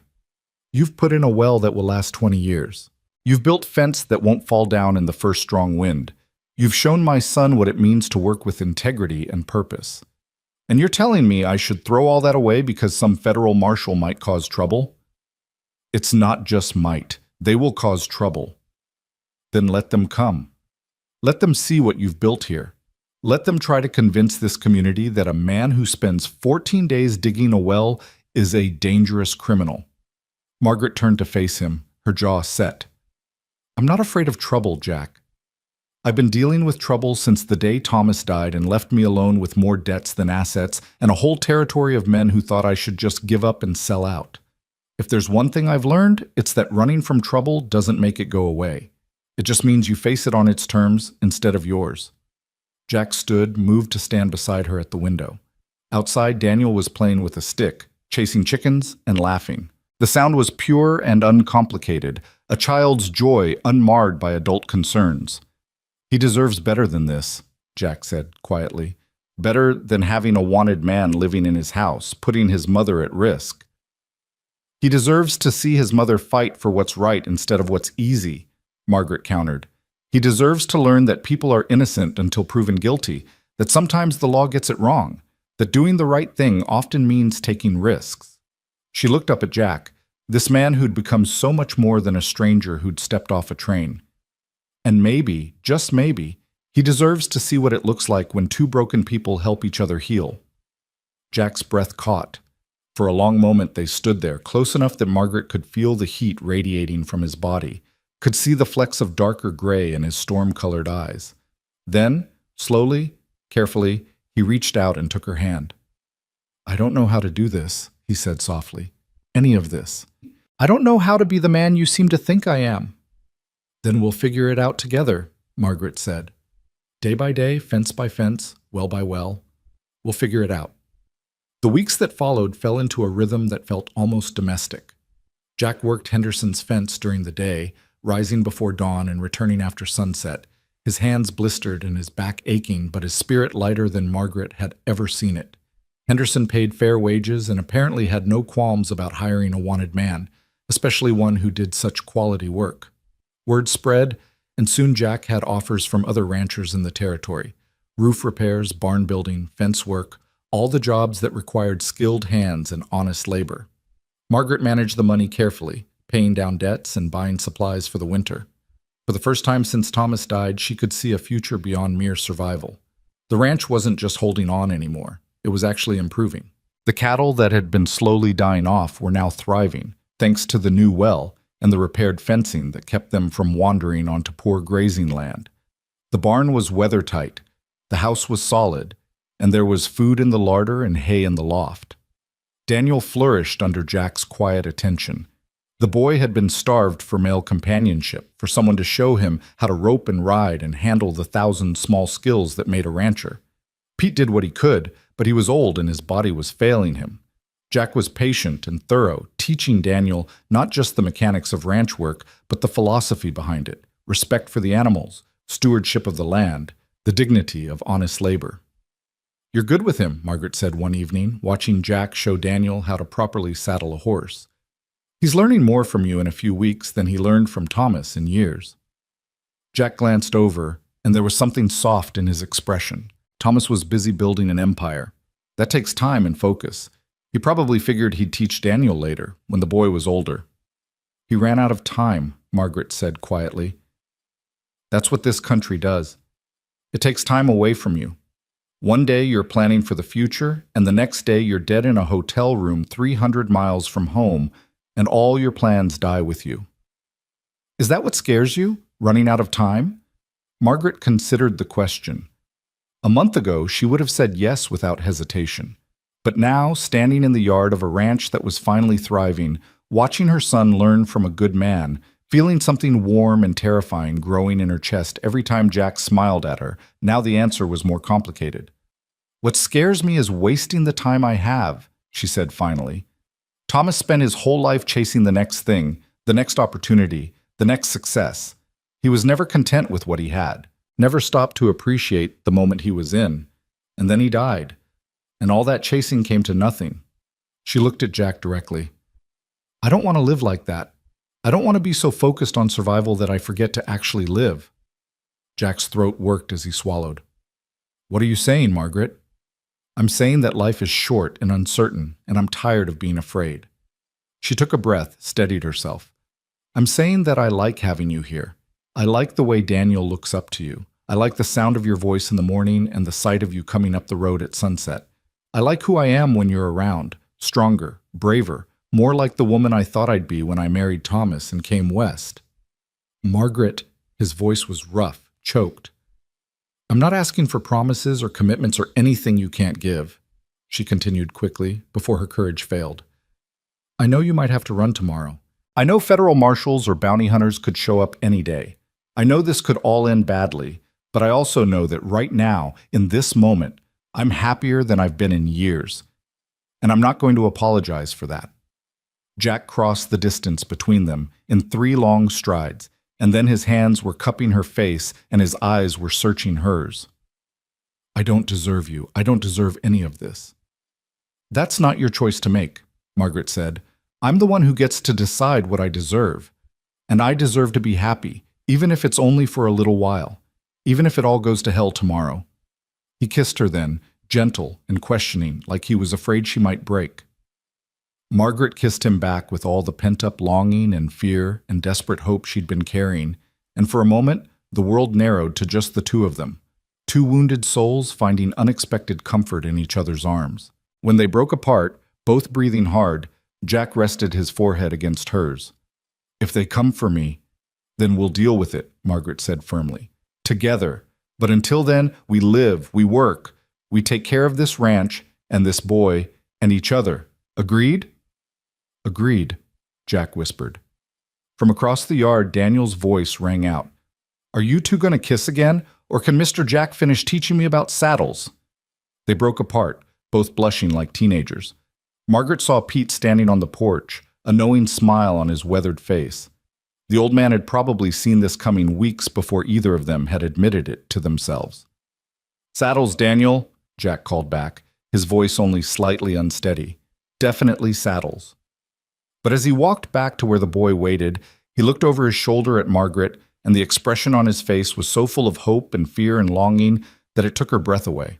The trouble came on a Thursday afternoon in early October, when the aspens in the high country were turning gold and the air had that crystalline quality that presaged winter.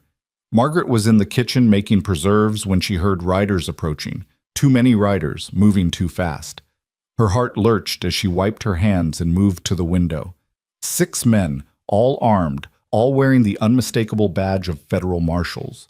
At their head rode a man she didn't recognize, tall and severe in a black coat, his face carved from granite. Behind him, looking uncomfortable, was Sheriff Wade Garrett. Margaret's hands clenched into fists. They'd come. After all Wade's telegrams and investigations, after all the evidence suggesting Jack's innocence, they'd come anyway. Jack was out at Henderson's place, working on the last section of fence. He wouldn't be back until sunset, which meant Margaret would have to face this alone. She stepped out onto the porch, her spine straight and her chin high. "Gentlemen, what can I do for you?" The man in the black coat dismounted, his movements precise and controlled. "Ma'am, I'm Marshal Theodore Blackwood, federal jurisdiction. I'm looking for a man named Jack Coulter. I have information he's been staying here." "And if he has been," Margaret kept her voice level, "then I need to speak with him. We have questions about several bank robberies, including one that occurred in this territory." Blackwood's eyes were cold, assessing. "Sheriff Garrett here has been filling my ears with stories about alibis and mistaken identity. I'd like to hear Mr. Coulter's version of events." "Jack's not here right now. He's working at the Henderson Ranch." "Then we'll wait." Blackwood gestured to his men, who began to dismount. "You'll wait off my property," Margaret said sharply. "This is private land, Marshal, and you don't have a warrant." Blackwood's expression didn't change. "I have federal authority, Mrs. Hale. I don't need a warrant." "The hell you don't." Wade's voice was tight with anger as he stepped forward. "Mrs. Hale's right. This is her property, and unless you've got a specific warrant for Jack Coulter's arrest, you need her permission to be here." "Sheriff Garrett, I appreciate your local perspective, but this is a federal matter. It's a matter of respecting property rights and due process," Wade interrupted. "Things that apply to federal marshals, same as everyone else." The tension in the yard was thick enough to choke on. Margaret could see Blackwood's jaw tighten, could see his men shifting nervously. This could go bad fast. "Marshal Blackwood," she said carefully, "I'm willing to cooperate. But I'd appreciate it if you'd extend the same courtesy. Jack Coulter isn't running. He's been here for over a month, working honestly, helping me save my ranch. He'll be back at sunset, and I give you my word he'll talk to you. But I'm asking you, as a courtesy, to wait at the sheriff's office in town rather than on my property. I have a young son here, and I don't want him frightened by armed men surrounding his home."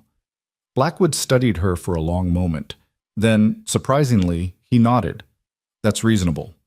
We'll wait in town.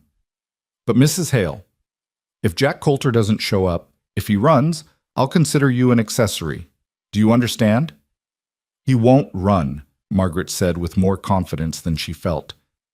"You have my word." After the marshals left, Wade lingered. "Maggie, you need to know, Blackwood's not like me. He doesn't care about evidence or alibis or reasonable doubt. He's got orders to bring Jack in, and he'll do it by whatever means necessary." "Then we'll convince him he's got the wrong man." "And if we can't?"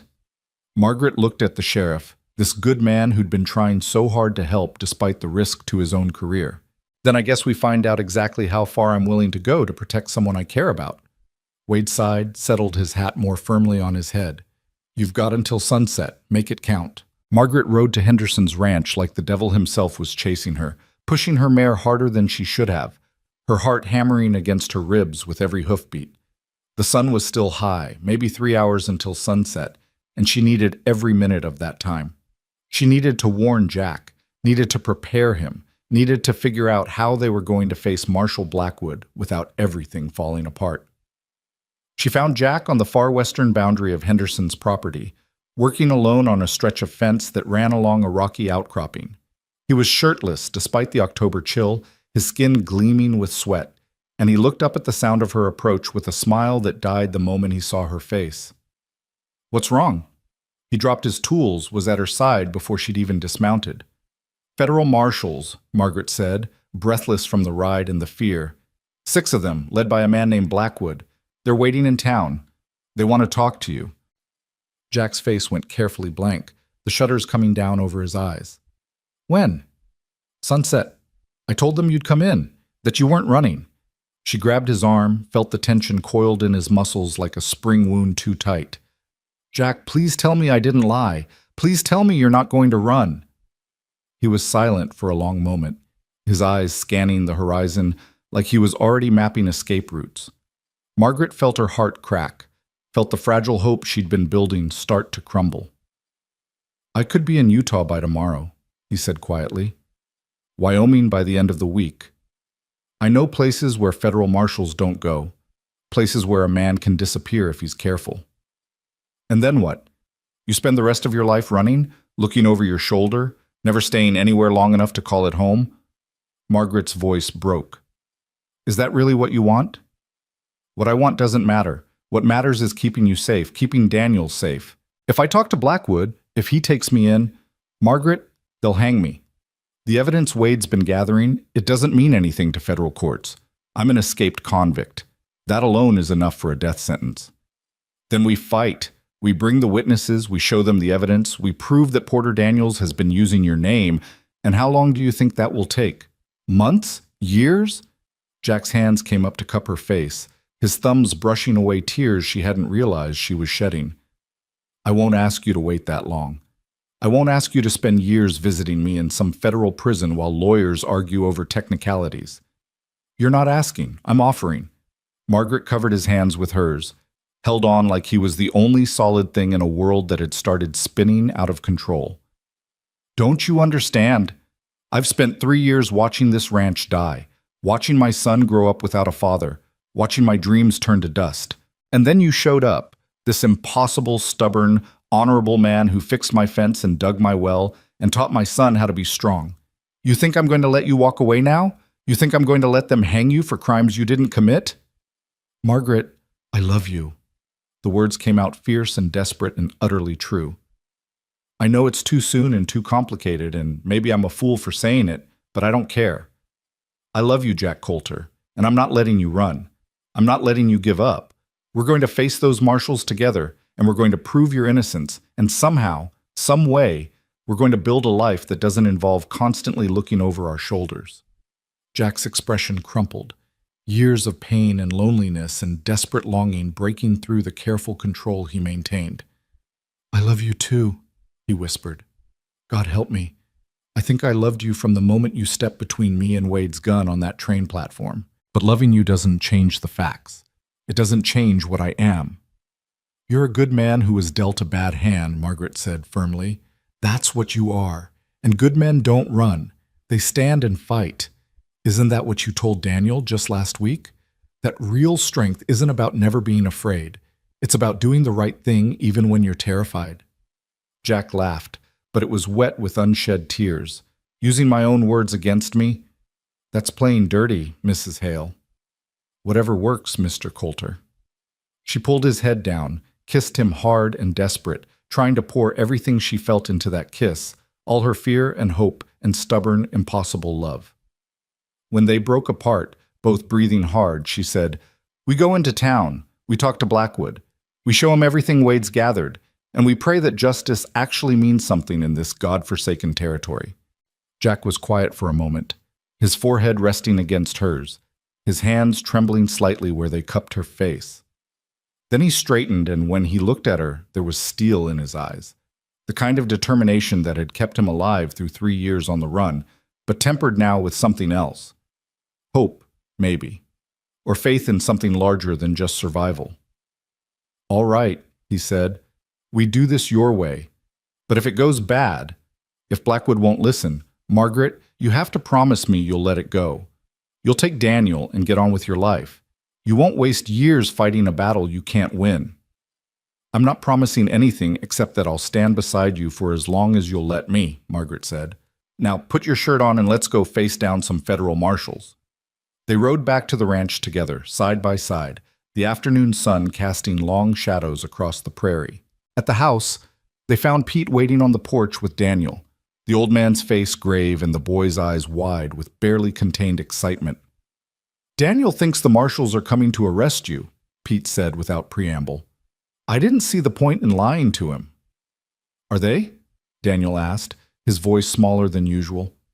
Are they going to take Mr. Jack away? Jack knelt down so he was eye level with the boy, his hands resting gently on Daniel's shoulders. They might try, partner, but I want you to know something. Whatever happens, everything I taught you about being honest, about working hard, about treating people with respect, all of that is true. Sometimes the world isn't fair. Sometimes bad things happen to good people. But that doesn't mean we stop trying to be good. You understand? Daniel's lower lip was trembling. I don't want you to go. I know. I don't want to go either. Jack pulled the boy into a hug, and Margaret had to look away, her throat too tight to breathe. But your mama's the bravest, strongest woman I've ever met, and she's going to take care of you no matter what happens. You trust her, all right? I trust both of you, Daniel said, his face buried in Jack's shoulder. They left Daniel with Pete and rode into town as the sun was beginning its descent toward the western peaks. Copper Ridge's main street was unusually crowded for a Thursday afternoon. Word had spread about the federal marshals, and it seemed like half the territory had turned out to see what would happen. Margaret could feel their eyes on her and Jack as they rode past, could hear the whispers. Some were sympathetic, some were judgmental, but all were curious. Wade was waiting outside his office, and beside him stood Marshal Blackwood and his men. Blackwood's expression was unreadable as Jack dismounted, his hands carefully away from his gun. Marshal, Jack said evenly. I'm Jack Coulter. I understand you wanted to speak with me. Inside, Blackwood said curtly. He gestured to his men. Disarm him. That's not necessary, Wade started, but Blackwood cut him off with a sharp look. He's a convicted criminal and an escaped prisoner. I'll not have him armed in an interrogation. Blackwood's voice brooked no argument. Jack unbuckled his gun belt slowly, handed it to Wade. It's all right, Sheriff. The marshal's just doing his job. They filed into Wade's office. Blackwood, two of his deputies, Wade, Jack, and Margaret. The marshal had tried to exclude her, but she'd simply walked in and sat down like she had every right to be there, and apparently Blackwood had decided that particular battle wasn't worth fighting. Jack Coulter, Blackwood began, pulling out a file thick with papers. You were convicted of bank robbery and murder in Silver Creek, Colorado in 1876. You were sentenced to hang, but before the sentence could be carried out, you escaped from the territorial prison at Cannon City. Since then, you've been wanted in connection with 7 additional bank robberies across 5 territories. Do you deny any of this? I deny the original conviction was just, Jack said calmly. I never robbed that bank. I never killed anyone who didn't deserve killing. And the man you're looking for, the man who's been robbing banks under my name, is Porter Daniels, one of the men who actually committed the crime I was convicted of. That's a convenient story, Blackwood said. Do you have any proof? I have proof. Wade stepped forward, laying out the papers he'd been gathering for weeks. Witness statements, the testimony from the Copper Ridge bank manager, the prison guard reports, the telegraph from the former bank teller admitting the robbers had been masked. Jack Coulter was here in Copper Ridge when our bank was robbed. Multiple witnesses can confirm it, and the man who robbed our bank matches the description of the man who's been robbing banks all across the territory, including having a tattoo that Jack doesn't have.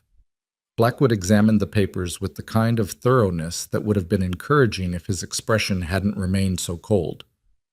Witness testimony is notoriously unreliable, Sheriff, and alibis can be fabricated, especially when provided by someone with a vested interest. His gaze flicked to Margaret. Someone who's been harboring a fugitive. I haven't been harboring a fugitive, Margaret said, her voice sharp.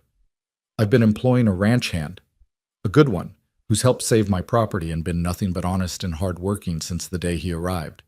Mrs. Hale, with all respect, your personal feelings about Mr. Coulter don't change the facts. He's an escaped convict. Regardless of whether he committed the original crime, he broke out of a federal prison. That alone is enough to hang him. The room went silent. Margaret felt ice water flooding her veins, felt the fragile hope she'd been clinging to start to shatter. Blackwood was right. Even if they could prove Jack's innocence of the robberies, the escape itself was a capital crime. There has to be something we can do, Wade said, and Margaret could hear the desperation creeping into his voice. Some legal avenue. There is one possibility, Blackwood interrupted. He was looking at Jack now with an expression Margaret couldn't quite read. The man who's been committing these robberies, this Porter Daniels you've named, he robbed a bank in Cheyenne 2 weeks ago, killed a guard and a customer during the robbery. The territorial governor has put a substantial bounty on his head, $5,000, dead or alive. Margaret's heart began to beat faster. What are you saying? I'm saying that if someone were to apprehend Porter Daniels, were to bring him in to face justice, the territorial governor would be very grateful. Grateful enough, perhaps, to review the case of a man who was convicted on questionable evidence and whose supposed crimes seemed to have been committed by someone else. Jack leaned forward. "You want me to catch Daniels?" "I want justice," Blackwood corrected. "If Daniels is really the man behind these robberies, then he needs to be stopped. And you, Mr. Coulter, are the only person who knows what he looks like. The only person who can identify him with certainty." He paused. "I'm prepared to offer you a deal. Help us catch Daniels, and I'll personally recommend to the territorial governor that your case be reviewed and your conviction overturned." "And if I refuse?" Blackwood's expression hardened. "Then I take you into custody right now, transport you back to Cannon City, and you hang within the month. Those are your options, Mr. Coulter. Choose wisely." Margaret wanted to scream, wanted to overturn the desk and throw Blackwood out of the office. This was coercion, pure and simple. But looking at Jack's face, she saw him doing the same calculation she was, weighing the odds, measuring the risks. It was a trap, but it was also the only chance they had. "How would this work?" Jack asked slowly. "We know Daniel's pattern. He hits small-town banks, usually targets places with limited law enforcement. Based on his previous robberies, we believe his next target will be somewhere in the Nevada or Utah territories, probably within the next month." Blackwood pulled out a map, spread it on Wade's desk. "There are 6 likely targets. We station men at each location, wait for Daniels to make his move. When he does, we take him. You'll be there to make the positive identification." "You're using my town as bait," Wade said, his voice tight with anger. "I'm trying to catch a dangerous criminal, Sheriff. If you have a better suggestion, I'm open to hearing it." Wade had no answer to that, and neither did Margaret. It was a terrible plan, fraught with risk and dependent on too many variables. But it was also the only plan that gave Jack a chance at freedom. "I'll do it," Jack said, "but I have conditions." Blackwood's eyebrow rose. "You're hardly in a position to negotiate." "And yet I am." Jack's voice was steel wrapped in velvet. "My first condition is that Mrs. Hale and her son are protected. If Daniels comes anywhere near Copper Ridge, I want federal marshals guarding her property 24 hours a day." "Done," Blackwood said without hesitation. "Second, when we catch Daniels, and we will catch him, I want his confession. I want him to admit on record that he framed me, that he committed the robberies I was convicted of. I want my name cleared completely, not just pardoned." Blackwood considered this. "I can't promise he'll confess, but if he does, it will be documented and submitted as evidence in your case review."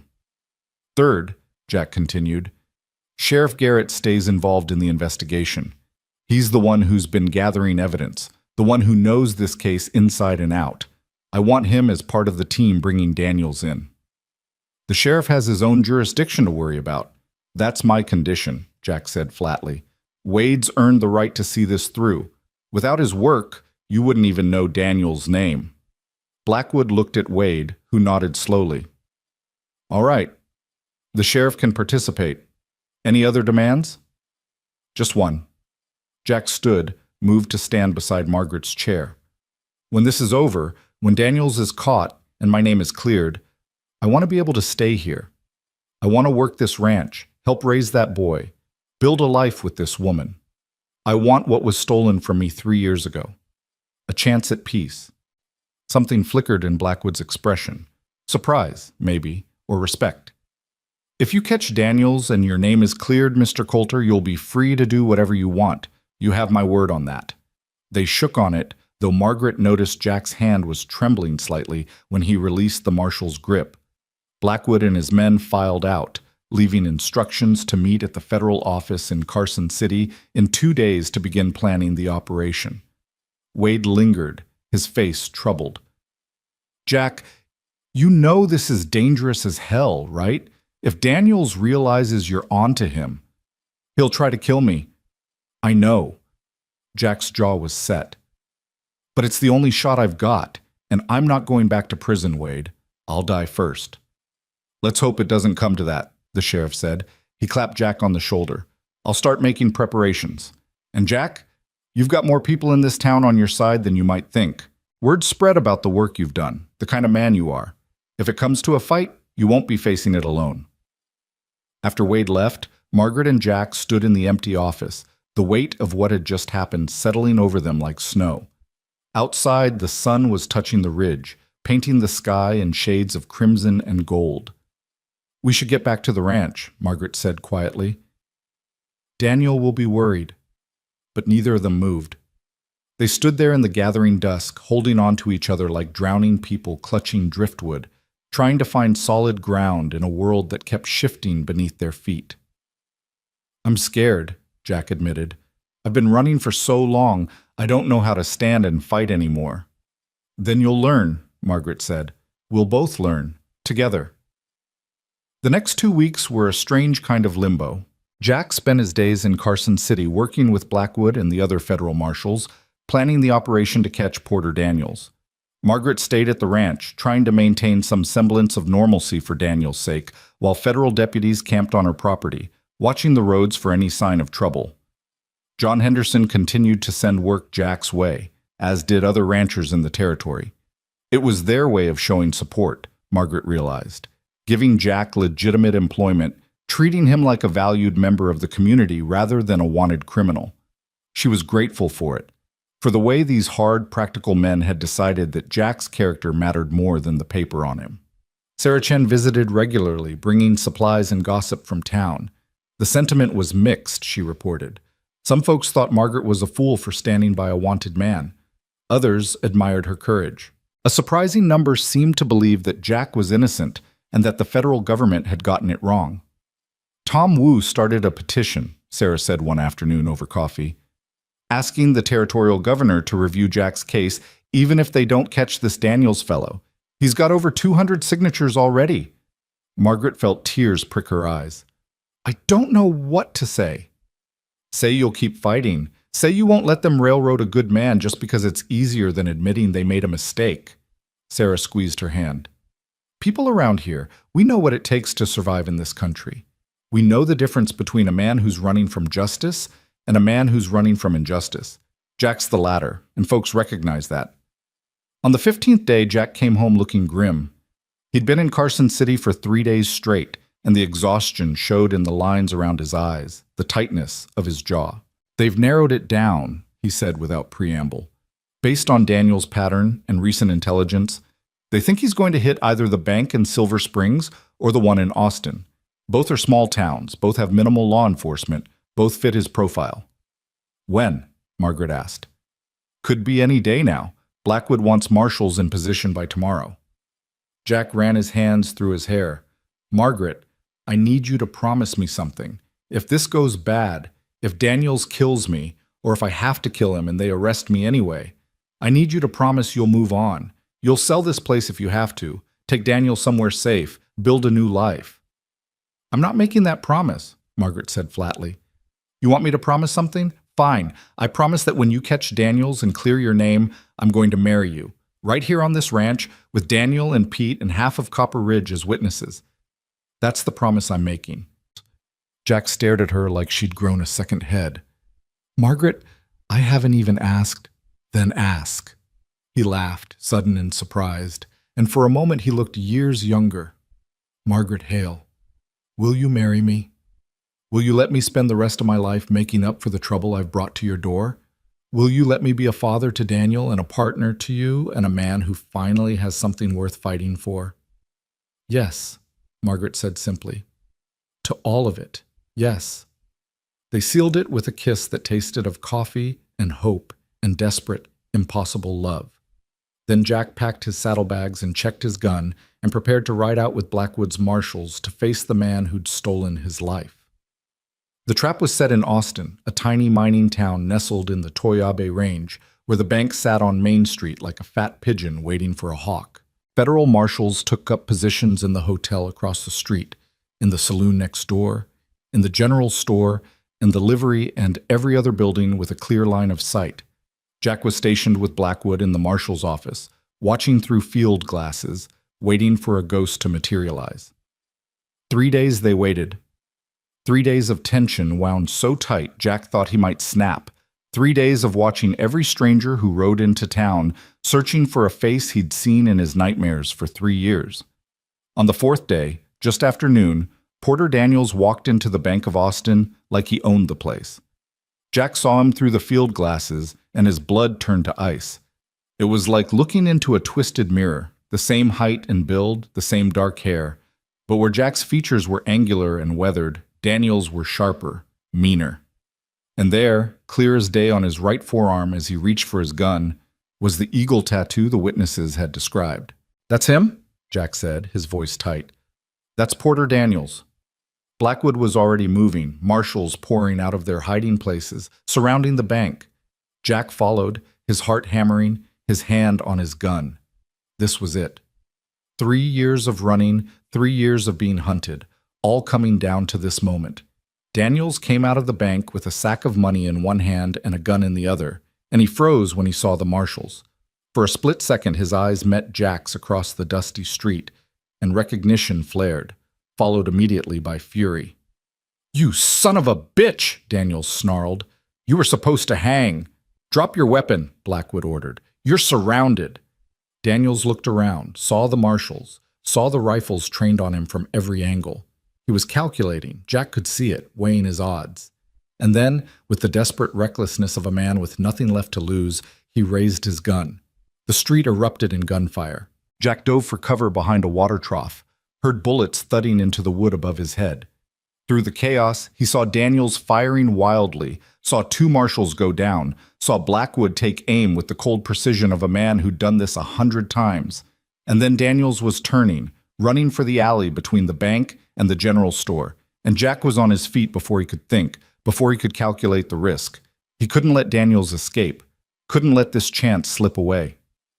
He rounded the corner of the alley and found Daniels waiting, his gun leveled at Jack's chest. "You ruined everything," Daniels hissed. "That was supposed to be my money, my fresh start. Blake and Worth, they were supposed to take the fall, and you were supposed to hang for killing them." "Why did you kill Sam?" Jack asked, his own gun steady despite the rage burning in his chest. "He was just a lawyer trying to help people. He never hurt anyone." "He was going to expose us." He had proof we'd been stealing from those farmers, proof that would have sent us all to prison. Daniel's face was twisted with hate. "We had to stop him, had to make it look like a robbery gone wrong. But then you showed up, playing the avenging brother, and we had to adjust the plan. Frame you, steal the money anyway, disappear while you took the fall." "And it worked," Jack said bitterly. "For 3 years it worked. You got away with murder, and I got a noose." "Should have stayed hanged," Daniel spit. "Should have accepted your fate like a man instead of breaking out and ruining everything. Every bank I robbed under your name, every crime attributed to Jack Coulter, that should have been mine. That reputation, that fear, that respect, it should have been mine." "You're insane," Jack said quietly. "I'm practical." Daniels was screaming now, spittle flying. "You were a nobody, a ranch hand with a bleeding heart and a dead brother. I gave you immortality. I made you famous." "You made me a hunted man," Jack corrected. "You stole my life, and now I'm taking it back." Daniel's finger tightened on the trigger, but Jack was faster, had always been faster. His shot caught Daniels in the shoulder, spinning him around. The second shot took him in the leg, dropping him. Blackwood and the other marshals poured into the alley, guns drawn, but the fight was over. Daniels lay bleeding in the dirt, cursing and writhing, and Jack stood over him with his gun still raised, his hand rock steady despite the adrenaline coursing through his veins. "You're going to confess," Jack said softly. "You're going to tell them everything, about Blake and Worth and Sam's murder, about the bank robbery, about framing me. You're going to give me back my life." "Go to hell," Daniels gasped. "You first." Jack cocked his gun. "Blackwood, you got a stenographer? Because Mr. Daniels here is about to make a full confession." It took 2 hours and the threat of bleeding out before Daniels broke. But break he did. With a federal stenographer recording every word and Blackwood as witness, Porter Daniels confessed to everything: the fraud scheme in Deadwood, Samuel Coulter's murder, the bank robbery in Silver Creek, framing Jack for the crime, and every subsequent robbery committed under Jack's name. He named his accomplices, described the methods, provided details that only someone directly involved could know. When it was done, when every word had been recorded and witnessed and signed, Blackwood turned to Jack with something that might have been respect in his cold eyes. That was quite a performance, Mr. Coulter. Most men would have just shot him and been done with it. Most men haven't spent 3 years being hunted for crimes they didn't commit, Jack replied. I needed the confession more than I needed the revenge. You'll have both, Blackwood promised. I'll submit this directly to the territorial governor along with all the evidence Sheriff Garrett gathered. With Daniel's confession and the witness statements, your conviction should be overturned within the month. He extended his hand. For what it's worth, I'm sorry. Sorry the system failed you. Sorry you had to spend 3 years running from a noose you never deserved. Jack shook his hand and felt something he hadn't felt in years. Vindication. Not just freedom, but the restoration of his name, his honor, his right to exist in the world as someone other than a wanted criminal. Can I go home? He asked. You can go home, Blackwood confirmed. You're a free man, Jack Coulter. Try to stay out of trouble. Jack rode back to Copper Ridge through a landscape transformed by autumn, the aspens burning gold in the high country, the air crisp and clean and full of promise. He'd sent a telegram ahead, 3 simple words. Coming home. Wait. Margaret met him at the edge of her property, Daniel beside her, and Pete standing on the porch with tears streaming down his weathered face. She didn't say anything, just looked at him with those fierce, beautiful eyes, waiting. It's over, Jack said, dismounting. Daniel's confessed to everything. Blackwood says my conviction should be overturned within the month. I'm free, Margaret. Really, truly free. She let out a sound that was half laugh, half sob, and then she was in his arms, and he was holding her like she was the only real thing in a world of shadows. Daniel crashed into both of them, his small arms wrapping around their waists, and the 3 of them stood there in the autumn sunlight, a makeshift family forged in fire and tempered by hope. Does this mean you're staying? Daniel asked, his voice muffled against Jack's coat. If your mother will have me, Jack said, looking down at Margaret. I seem to recall proposing to her a few weeks ago. Don't suppose she's thought about her answer?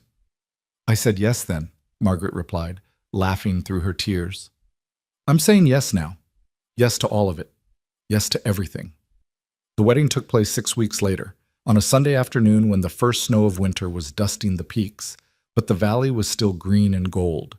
Sheriff Wade Garrett performed the ceremony in front of Margaret's ranch house, with half of Copper Ridge in attendance, and Daniel serving as best man with a seriousness that made the adults want to laugh and cry at the same time.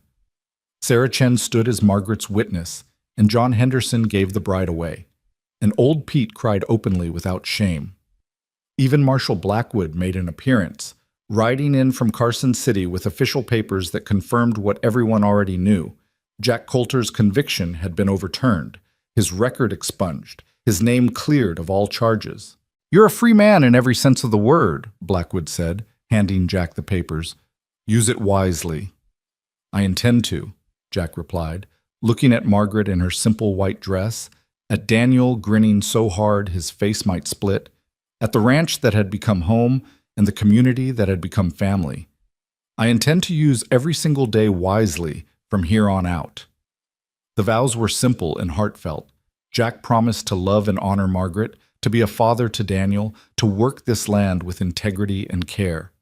Margaret promised to stand beside Jack through whatever trials life threw at them, to never stop fighting for what was right, to build a future together that honored the past without being imprisoned by it. When Wade pronounced them husband and wife, and Jack kissed his bride, the crowd erupted in cheers that echoed across the valley. Someone started playing a fiddle, and someone else broke out a jug of whiskey, and before long the front yard had transformed into an impromptu celebration that would be talked about for years to come. As the sun began to set, painting the sky in shades of orange and purple and deep blue, Jack and Margaret slipped away from the party, walking hand in hand to the crest of the hill that overlooked the ranch. From here, they could see everything: the house with its new porch beam, the barn with its repaired roof, the well that would never run dry, the fence that stood straight and true marking the boundaries of their land.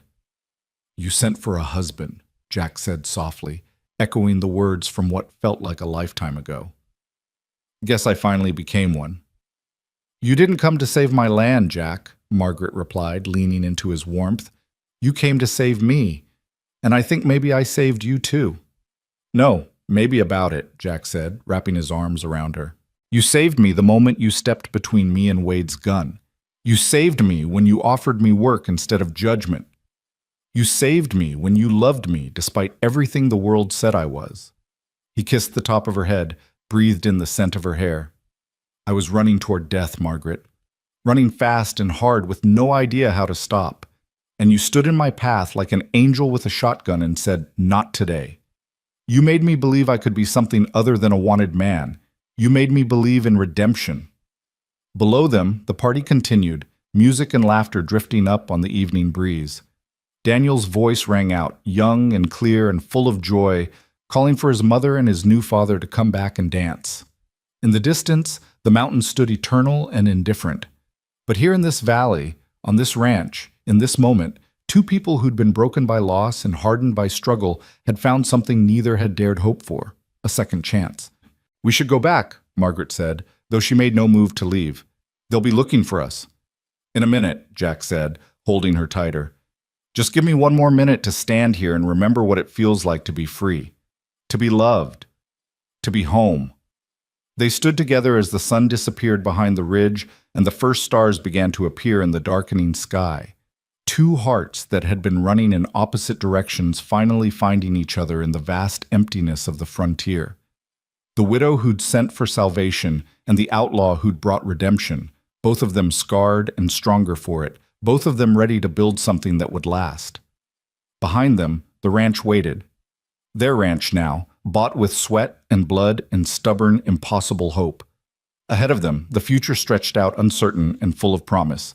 Winter coming, but spring always waiting just beyond it. And between them, in the space where their hands joined and their hearts beat in rhythm, was love.